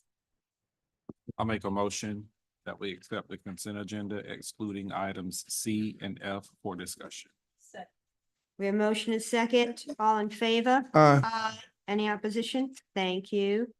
On to C, adopt resolution 2025 R01, ratifying a residential purchase and service agreement with Vector Security, Inc. for alarm services. Miss, We do need a motion to approve of all the other items on consent. We just did. We just did. Okay, I'm sorry. I thought that was a motion to pull. no. Okay, do we need a motion to pull though? No, I made, No, the motion okay. was. to That he accept. made the motion to approve the rest. Anyway, C, adopt resolution 2025 R01, ratifying a residential purchase and service agreement with Vector Security, Inc. for alarm services. Ms. Cardi? Yes, city clerk advised that, because the dollar amount of the security system that we have now purchased back in September 2024, the original amount was $4,957 for the equipment, and I think an additional $1,000 or so. But the concern was that the monthly amount over a period of years would eventually exceed 25,000. So that was the concern that I can understand as to why this was placed on the agenda. Okay. So I'm basically just trying to adhere to what has been done here historically. In my opinion, this amount is still much less than the 25,000 that a person functioning in the city manager role can spend. But they wanted it to come to this. Okay, go ahead, Commissioner Jones. Well, this, to me, it's two things. You're still functioning in the capacity of the finance director, so why would the city clerk have to bring it to your attention? And I would have also question for security cameras, I guess, and alarms, panic system, $25,000. What is, you said it was $4,957? That was the cost of the equipment and installation. And the monthly, I don't have that in front of me, but, Ms. West, were you involved in this also? Because, you know, No, I didn't see this contract until Okay. it was on the agenda. so in essence, it really, in my opinion, this does not qualify to have to be presented to the commissioners. But out of courtesy, it's presented, but I don't. It doesn't go over the dollar amount that can be spent or anything. For our other buildings, are we using the same company?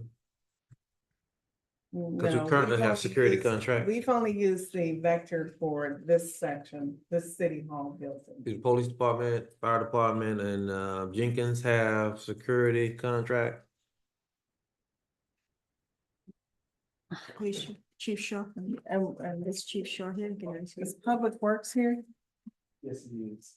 Let me bring it up. I just, But for, as far as us, for us, we don't have the, actual, we're not using the company, no, sir.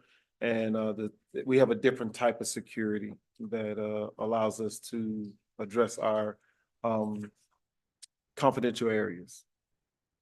We have for, our evidence area, I want to say it's, not that detailed. I Okay. just want to know that we have this company servicing all of our building. No, sir. And if not, I mean, what made us do a contract that's different, or why aren't we umbrellaing the contract so that we have one service provider and we pay them?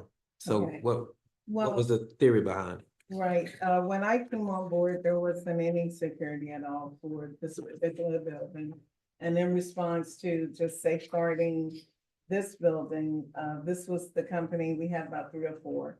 But this one was able to address the need, and therefore they took care of it. There were other companies, I believe, that Public Works are using. And we are looking at the possibility of, look, I'm not sure what you want there, but we're fine here. Well, yeah, but my question is, when we're entering these contracts, shouldn't that be a thought? That should be a thought, like umbrella coverage, and maybe it become a discounted rate or what have you. But, and then when we have problems, we could address it one-stop shop. I think that would have been wise, even though this contract is already signed now, and like you said, bringing it here now is a moot point. And so anyway, I wanted to ask the question because it is here and it shouldn't have been, but are we thinking like that? Are we thinking about covering all our properties under? I would like this. Yeah, so do we have all other buildings under different, The needs. the directors go and say, well, hey, I like ADT, or I like Safe Touch or whatever. That's what we're doing? Advanced security, sir, for all other properties, Jenkins, Boathouse, they've currently went out of business. So we've lost our connection. We were trying to connect them all to the same department, but Vector's new department, they got a great system. It's more user friendly. So we're trying to transfer over. So the plan is to put everything under Vector. That is correct, sir. So would have been a problem to do that like now, since we're entering this agreement, or you have, wouldn't that, why aren't we doing that? I can answer that question mainly. One of the reasons why we went with Vector under these circumstances, because they provide different services. There is no other entity within the city that has the panic alarms and things of that nature that Vector was able to provide. So therefore, for us, Vector, or for here, Vector provided a different service than what we were having on our other companies at the time. Right. So The needs are different in I different see that. sites. No, but they could provide, Vector could supply the needs to all of our areas, is what I'm saying. I don't think that they're not saying that they aren't going to You eventually explore make it that, happen. I, Commissioner Mayor, with all due respect, I am making a suggestion that we, moving forward, put everything under one company, which you have here, Vector, and I'm really asking, did you explore that option in the cost that's associated with it? Because sometimes if you do it up front, instead of piecing it after the fact, we have a better deal. So I was trying to find out, which I just did. So, thank you. Thank You're you. welcome. And I concur with Commissioner Jones but only if they have the capacity. If they got the capacity to do it, then yes, that's without, if they're gonna be inefficient and ineffective, then we'll probably make, they might have to do it. But if you can get somebody who can do it, under one umbrella contract to provide those services, yeah, by all means. So I'll wait on the next Okay. item. And we totally agree. But with all due respect, again, we are legislators and it's I think it's the folks' job to come to the best conclusion of what best serves the facilities we have. And so I trust that they will do that. He gotta come. Could I clear something up? Or just have a general statement? We are legislators. But we are responsible for all the city dealing with what goes on. You see what happened here today? It comes back to us all the time. So if we're gonna legislate, that's something that we're legislating this budget. And so again, I don't think that's out of line when we're saying, hey, listen, have you thought about this? And that's all I'm saying, Madam Mayor. So that's not impeding on the way they do day-to-day operation. That's actually process improvements, exactly what the Douglas firm was saying. Sometimes we are missing the mark. And if we have an inclusion or comment up here, it could help move things along and solidify like policy. Thank you. Thank you, Commissioner Borman, Commissioner Davis. Go ahead, Commissioner.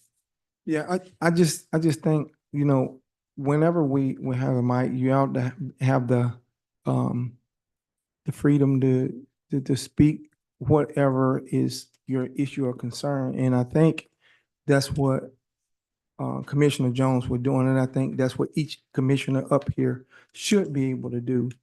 Because you're making sure that you are being good stewards of taxpayer dollars, and we're responsible for it. It lands right here.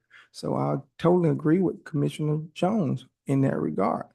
We gotta be respectful of each other up here, and when somebody's speaking, just let them complete the statement. Okay. Are you done? So if I may? Yes, you may. And during the process of securing this particular premise, we did actually look at about 4 or 5 different companies. And this was the company that did best address the concerns we have here. And the utility, Public Works is correct, that as we did that, we realized that we do need to look at the other buildings.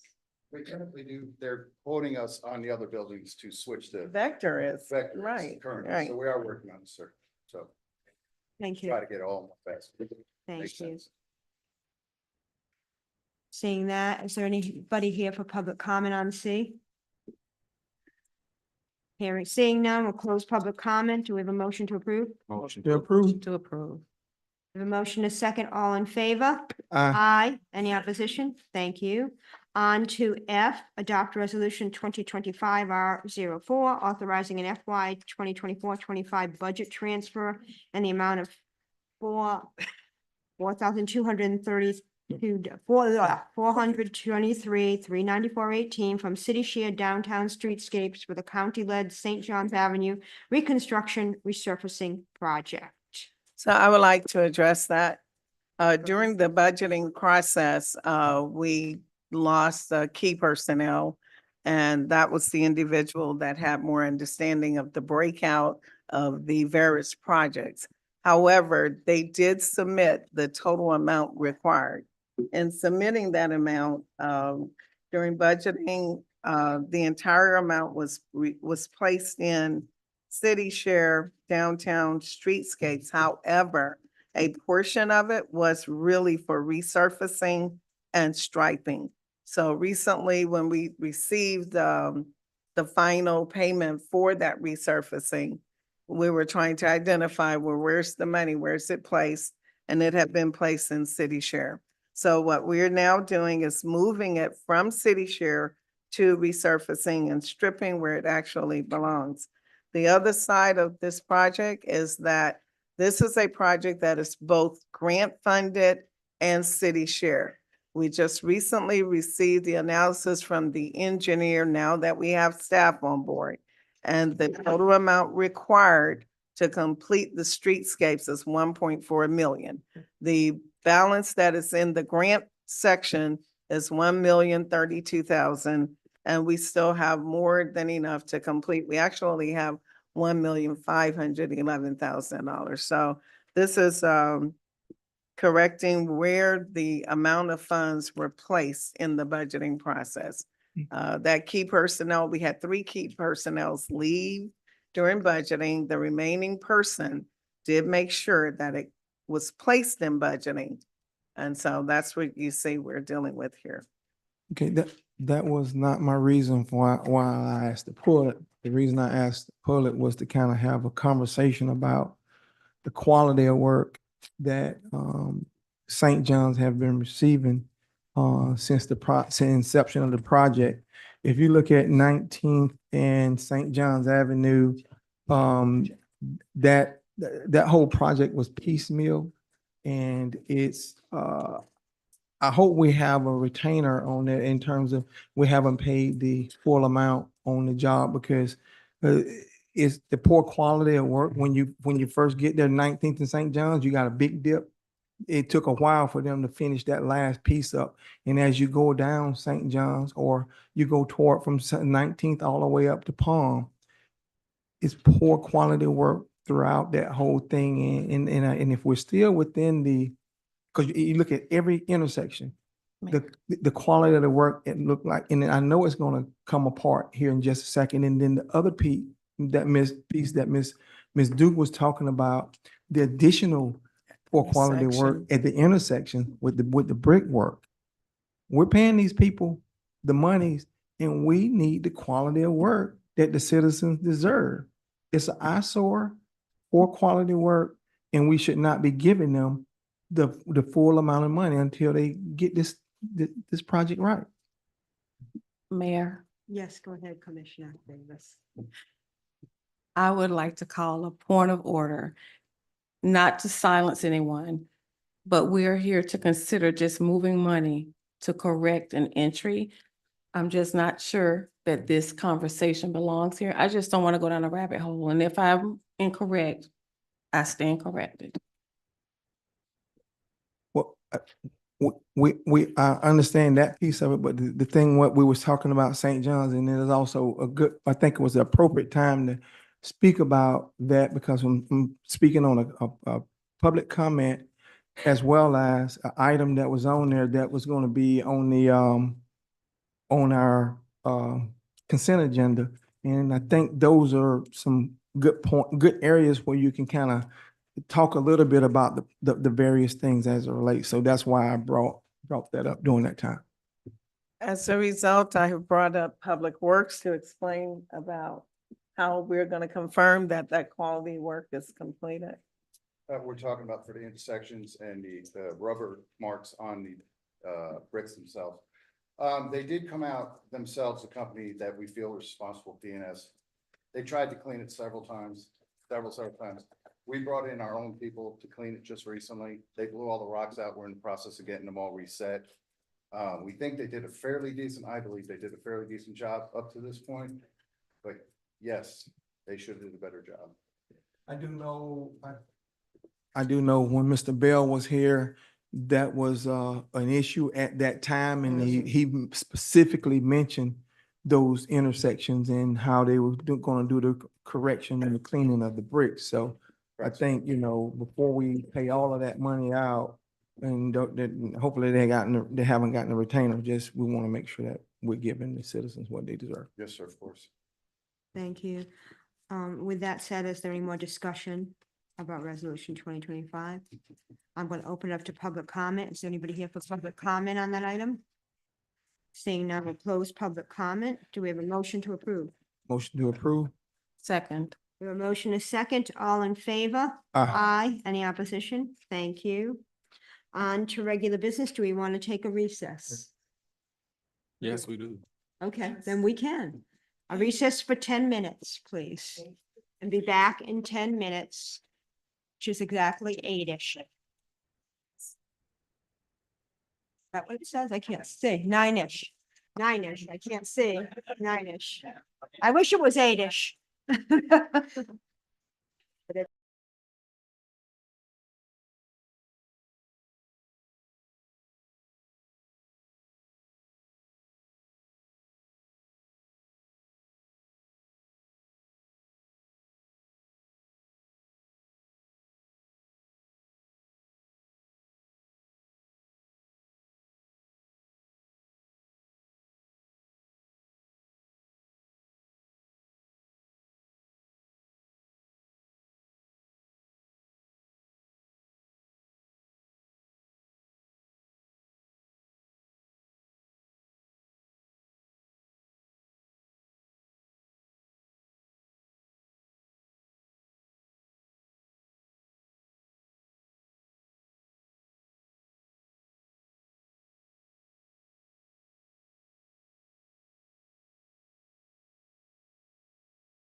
It is nippy in here, isn't it?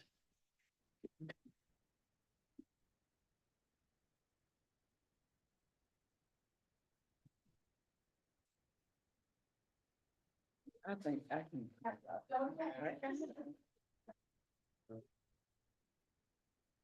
On to regular business, discussion direction, interim city manager. I'm not sure who wanted this on the agenda. Go ahead, Ms. Jones. Madam Mayor, Commissioners, this is on the agenda due to it being moved from the agenda where we didn't have quorum. And then on when we did have another agenda, it was brought in as an emergency item. So it was never cleared. That was attempted to bring in as an emergency item, I say, but it failed. The reason it's back on the agenda, after discussion with the liaison, when this process went through, in regards to the counter offer from Mr. Hill, I did, communicate with the liaison at that time that there were commissioners that didn't feel this should have just died like that for it to be back on. So I haven't had direction until this is totally clear to remove it.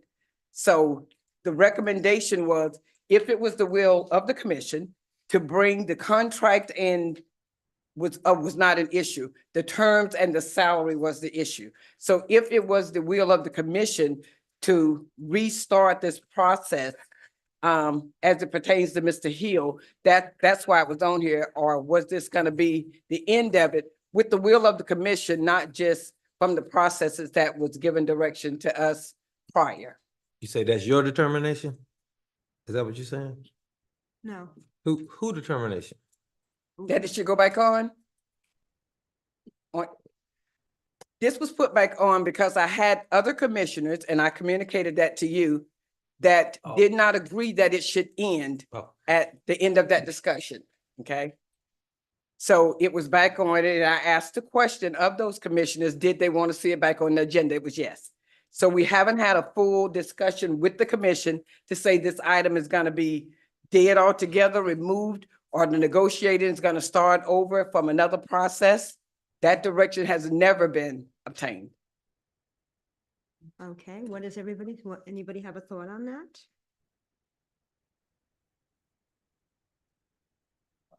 Given that, we have to have some thought as to whether we want to end this whole discussion in terms of interim city manager, or we want to continue negotiating. I think we negotiated in good faith and it didn't work. I don't know what anybody else's thoughts are. That's just mine.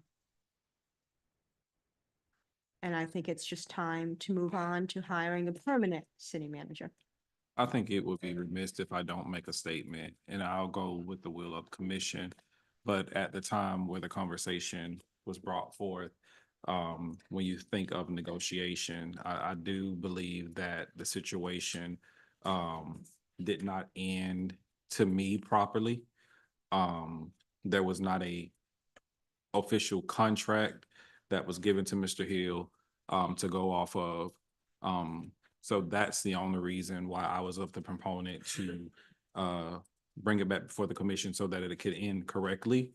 And it has gone so. So again, I'll be with the pleasure of the commission, but I wanted to make sure that I made the statement that I was one of the individuals that stated I don't think that it ended properly. I think it was an abrupt stop, and it didn't give Mr. Hill the opportunity to respond because there was not essentially a full-fledged contract that went to him for consideration, just an amount.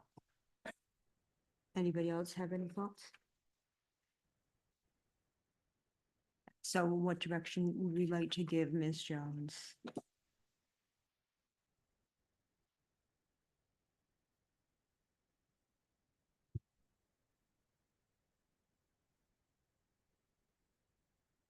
Go ahead. I'm just gonna make my comment. My comment is that we had a report of where we are in the process of hiring a permanent city manager. We've been over 100 days with Ms. Cardy filling the role of assistant city manager. And we have had whatever process we had, it is what it is. And it ended in no contract agreement at this time, regardless as to whether it was ended abruptly.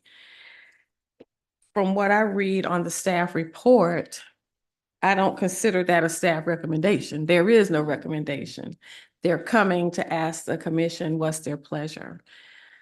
Again, I want to see us focus on getting a permanent city manager. We received good guidance from the consultant tonight. And I think what we all heard is that we have a lot of work to do. In addition, I will say that coming on as a new commissioner, I had the opportunity to meet the department heads. And from what I can see in the conversation I had, our staff is working at 110% capacity, and I cannot even begin to estimate the resources they have. In most cases, not enough. To that point, I just want to make sure that we consider to maintain the level of stability that we have at this point. Yes, we have a lot of opportunity. We have some issues that are being addressed, but I'd like to see us focus our energy on getting a permanent city manager. Anybody else have any comments? Well, I concur with Commissioner Davis as it relates to where we are right now in the process. We have done our due diligence from what we've offered, and I think it failed. And so again, trying to force something in at this point or at this juncture would be a disservice to the staff. It'll be a disservice to what we're trying to do as it relates to where we're at in the mature process of finding a permanent city manager. Again, we're at the point to where we got the candidates ready for interviews, and to see discourse and indecision, that's not where we need to be. I would also say, I don't think there's any discourse, but I hope that we learn from this process, and that as we move forward and we begin to get to the point to where we offer candidates the opportunity, that we are clear in our actions and moving forth, and that when we move forth with a full contract and not just numbers. So I hope that we've taken from this, there's always a lesson, and I believe the lesson is, as we proceed forward, to move forth with a contract and not just numbers and terms. Yeah. So with that said, is the consensus that at this point, we're not seeking another interim city manager, that our focus is going to be strictly on hiring up somebody in that role permanently? Is that the consensus? Okay, thank you. So we don't need to have it anymore on the agenda. And finally, our next item is team building, in that we have followed the directive of our city commissioners, even in our staff, in our role as workers or leaderships. We are having assessments and having individuals come and work with our employees. So Ms. Jones, can you please? Okay. As for the team building, on December, make sure I get the dates right here. On December the 11th, we sent out from Human Resources the 3 companies that we had originally had applied with us when we utilized Whitson for our last team building at Topgolf. The 3 other companies, and the direction was to see if they were still available. We did send out an update. Avery would have sent out an update that all were available for team building exercise in January. We may have to push it back a little bit now because of time, but they were available. What they did, so at this point, what they wanted was direction on what it is that you guys were seeking for them to provide, so that they could send us updated pricing within their contract, because these are like a year old. So I am just seeking direction to go back to them on whichever one you made, or for all of them, and see what pricing we get. So what is the direction of what you want to see provided during the team building exercise? To add to that, direction was basically whatever these three different firms are able to provide. So I did look at these and, I would say that they're all equally qualified. And generally, we take the approach of, the three different prices. One is 2,750, one is 4,800, one is 3,250. I would suggest that we consider, since they're all equally qualified, utilizing that 2,750, but.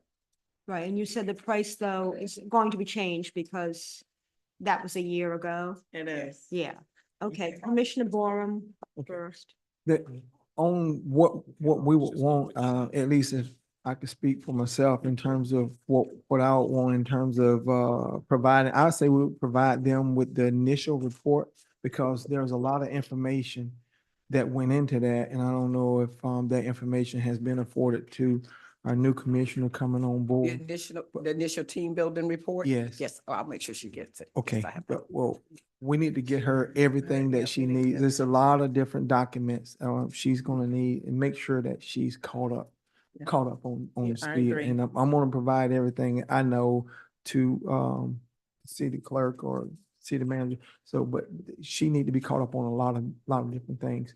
So that's what I would say that need to go forward with the team building. They need to have that information that we had at that session. Commissioner Davis? You want, so just so that I'm clear, you want the team building exercise results to be sent to these organizations? Well, no, whoever we acquire, I mean, Oh, we, okay. if we select one, they need that information to know where we were. I would believe at least, Commissioner Davis. Yeah, I have questions. So maybe my questions can bring some clarification. So when I looked at this, and I don't know, let me be clear. So obviously there's some information that directed the commission towards this team building correct. event. Because when I read this report that I have here, in the agenda packet, I had a few questions. One was, how are we seeking vendors if we have not provided the scope of work? The other thing is, Ms. Cardy, I will say, I'm not sure I agree with your statement that they're equally qualified. I don't know if they're qualified or not. These proposals that we have are from 2023, I believe, if my memory serves me correctly. And they're pretty generic. I just don't think they provide enough guidance. Again, I know I'm coming blind, but just from a process perspective of determining an organization to provide team building to address a specific need. I'm assuming there's a specific need if we have some reports. And so I think we need to identify that before we even go out to see who can drive it. And then my other question is there a particular reason, again, based on me not having history of why we're asking private vendors, is there an opportunity to go to the Florida League of Cities? And while they may not do a specific event for just us, I don't know, is there an opportunity to see if they provide some training class? And again, I'm coming from a new perspective, so I am looking for correction if needed. Thank you. Go ahead, Commissioner Campbell. I don't think that this needs to be up for discussion until we hire a city manager. Okay. One of the things that we did do last time, and I don't want to say it wasn't to the benefit, we brought a city manager on after we had the session at Topgolf. So I don't believe that this conversation should be had until at least we have a candidate in the position permanently so that they're able to be a part of that session, which will give us the opportunity to really further vet what we desire as a commission. But again, I don't want to see someone sitting in an internal capacity take part in a team building exercise and they not be, I want staff to be established so that as we go forward, we know that we're going forward with a solid team and not having to deal with another transition as we had to do the last time we had a team building exercise. So. Yes, sir. Thank you for guidance. Thank you. Thank you. Without any further discussion, we'll move on to public hearings. Um, Oh, you had something else? I'm sorry. Well, Go while ahead. we're in regular business, is this one where I can do the emergency item here? Okay.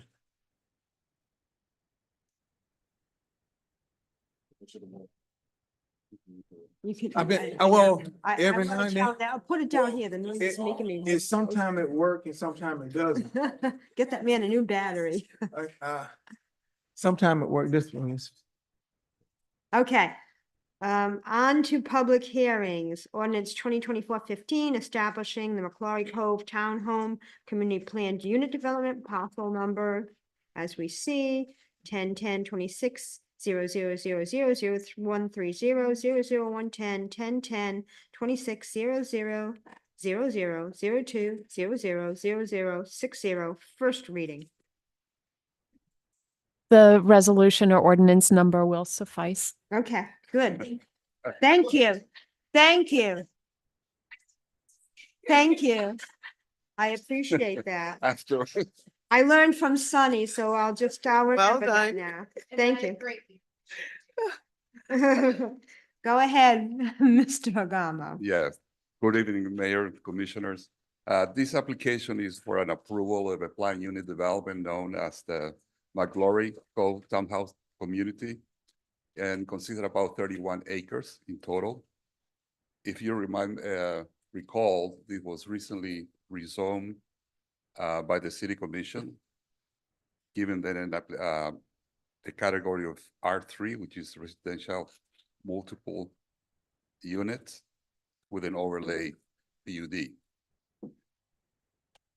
The applicant intends to develop the property as a planned unit development with 248 townhome dwelling units, given a maximum density of 8 units per acre. This application was reviewed by staff pursuant to section 94-233 of our zoning code, which establishes a standard for which a PUD has to be measured with.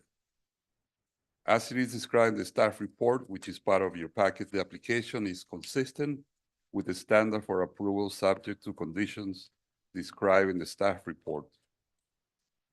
Based on that, staff recommends to the City Commission approve the request and adopt the ordinance on first reading. And the applicant is here also if you have any question to the applicant, and I'm happy to answer any question you might have. Okay. Would the applicant like to come forward and provide any additional information?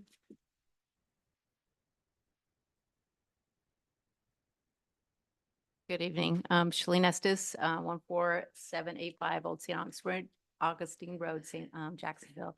I am here for questions. You have heard what Lorenzo has provided, and I can provide any other additional feedback if you'd like Okay. it. Does anybody have any questions? Ms. Estes? Go ahead, Commissioner Davis. I'm just curious, understanding any major process delays in the standard process of getting to this development, what's your target timeline for development, please? And I know thank you. somebody else up there that asked that question every time I'm up here. We are ready to move forward.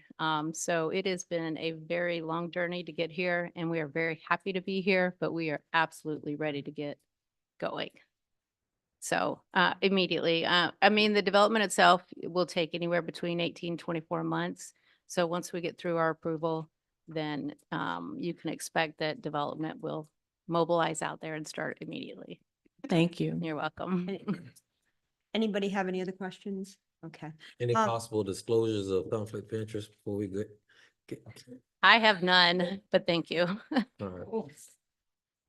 We do As have to that somebody- point, though, for Commissioner Jones, just for your edification, we have adopted new policies within the planning department for every single applicant that comes through. They do have to disclose not only their corporate entities, but every single manager that's a member of that corporation. 4-Star has done that at our request. So I just want you to know that we are taking steps to address the conflict of issues. Not only that, we have also added and reactivated the Development Review Committee because that was not functioning properly, but now it is.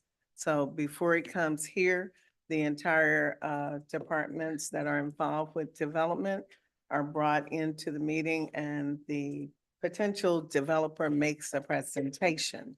And then whatever the issues are that we're not aware of, each department will state it. So we have changed the process and improved it at your direction. Thank you. Anybody else? We do have somebody here for public comment, Mr. Nielsen.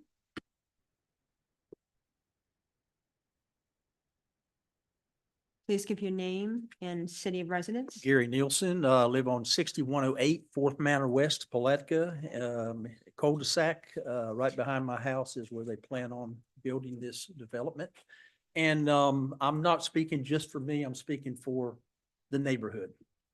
I lost the lottery and I'm here. You understand? So anyway, we just have a few questions. I know I'm not supposed to put my questions toward her, but I will toward it anyway. Good evening to the board members. Good seeing you, Annie, up there.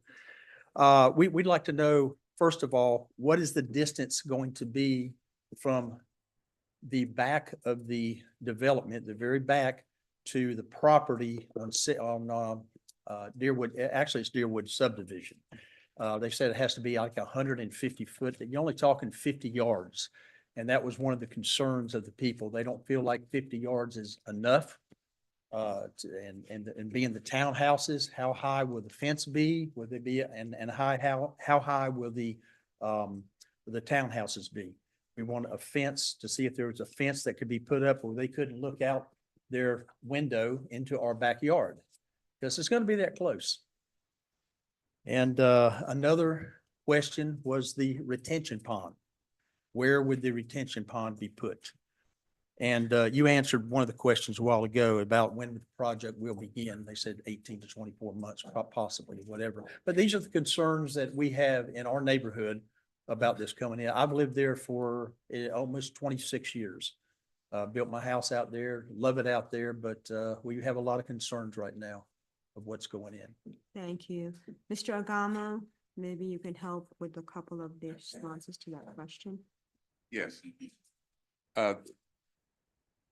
If you measure the wall to wall from what the townhouses to the existing residences adjacent to the property is about 40 feet from the wall of the townhouse to the property line. And from that property line is another 26 feet to the house. So it's about 65 feet, 66, more or less, separation. And also it's going to have a buffer. You know, our code requires them to put a buffer between the two properties. And the retention pond was the other. The retention pond is to the other side in the opposite side of where the residential development is right now. Thank you.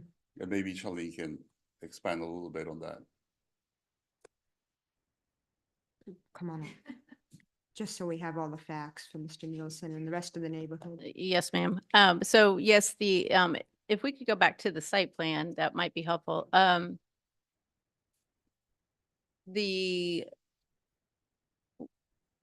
We designed the site so the pond is on the west side of the north piece, to be adjacent to the pond that's at the apartment complex for that very reason, to buffer again. Lorenzo was correct. There is approximately almost 60 feet between the back of the building and the other residential community houses. So we have complied with with the land development code to meet that buffer, to put the, fencing up. That one would work. It's okay. No, it's fine. Just the site plan itself. You see where the pond is on the apartment complex to the west on that northern portion. The pond is located up in that portion as well. Yeah, up in that area right there to the west, yeah. And I think that was all the questions? Yes. It goes all the way from St. John's to 20. I'm sorry? That property goes all the way from St. John's Avenue to 20, State Road 20. No, sir, not all the way. McClory Drive is there and before you even get to Krill or 20. Oh, that's what, oh, my bad. I'm sorry. Yes, sir. Took my glasses off to ask you that. I'm sorry. No worries. It's fine. Thank you. Yes, ma'am.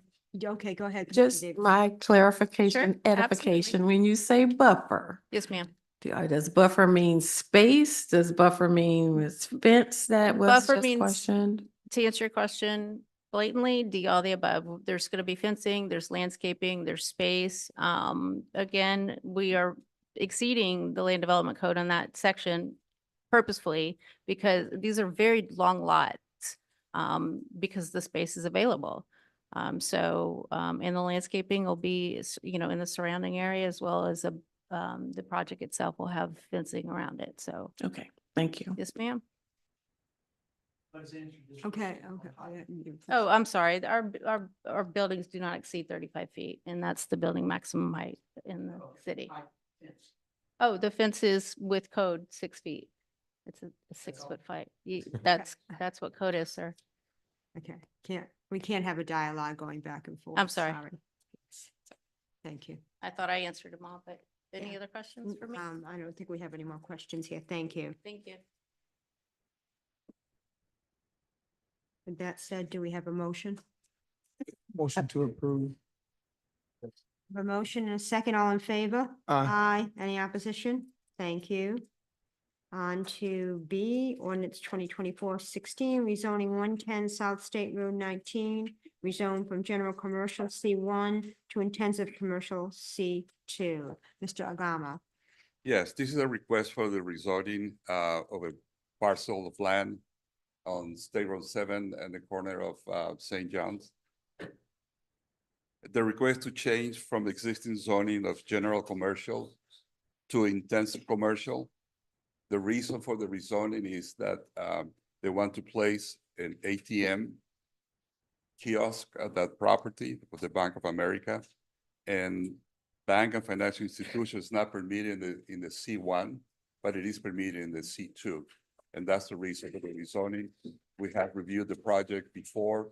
It meets all the requirements. We checked for the zoning standard, and they meet all the standard for rezoning, and we recommend approval on first reading. Thank you. Commissioner Palacio, do you have any additional information you want to share? Walton Pelletier, 132 Buffalo Bluff Road, Palatka, co-owner of the property, and here to answer any questions that you may have that I can take care of.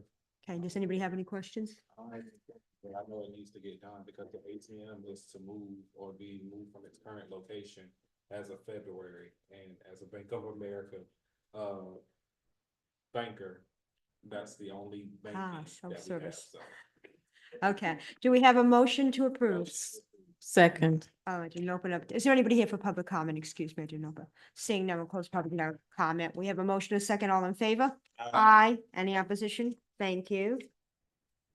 Thank you. On a Thank you. sidebar note, y'all might want to appropriate a little money for your PA system repairs. I agree with you. Second. the county's gonna give us some. Hmm? County's gonna give us some.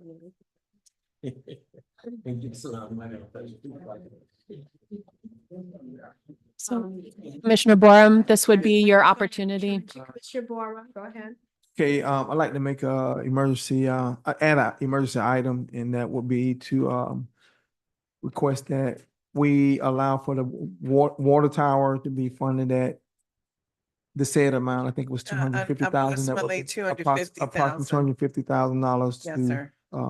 repair those. Second. We have a motion, second, all in favor? Aye. Any opposition? Thank you. Thank you. Commissioner So Cox. Listen, I knew she was gonna get ready to say something. So we accepted it as an emergency. item. Right. So So- go ahead and make that motion, that what you basically saying, so it can be official. Not to exceed 300. Madam Chair. Okay. Not to so, exceed I 250,000. like, That I was like, to add the emergency item. You're All right. right. I could see the look too, just as soon as I said that. Right. Okay, go ahead. like to Make make the motion to approve the water tower repair not Yes, to sir. exceed $300,000. Thank you. Second. The motion is second.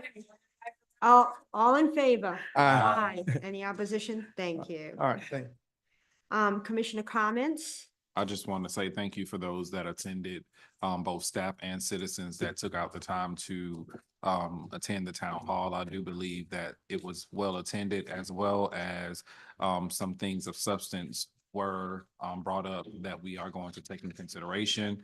To the citizens, I have already started working with the city manager, and we actually have buy-in from individuals who doesn't even live in our city. So we want to make sure that as we move forward, we are not moving forward just hasty.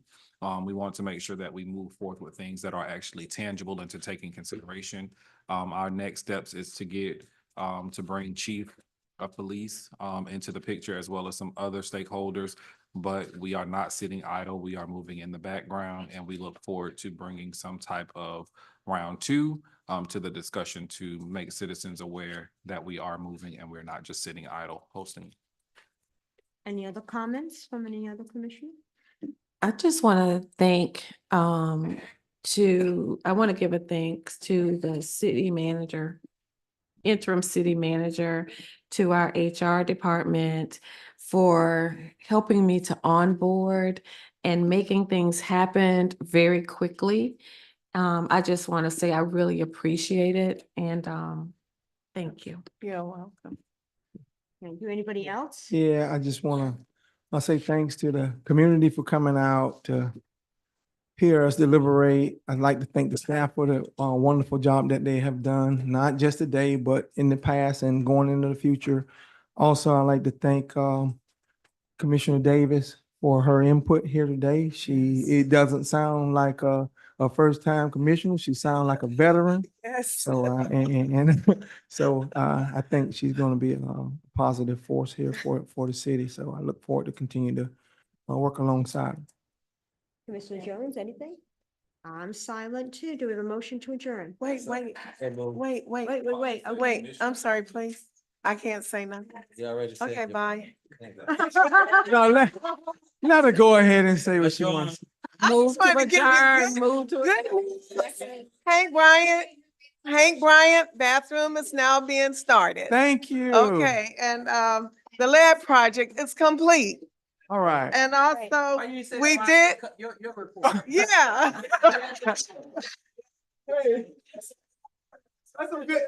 That's good news.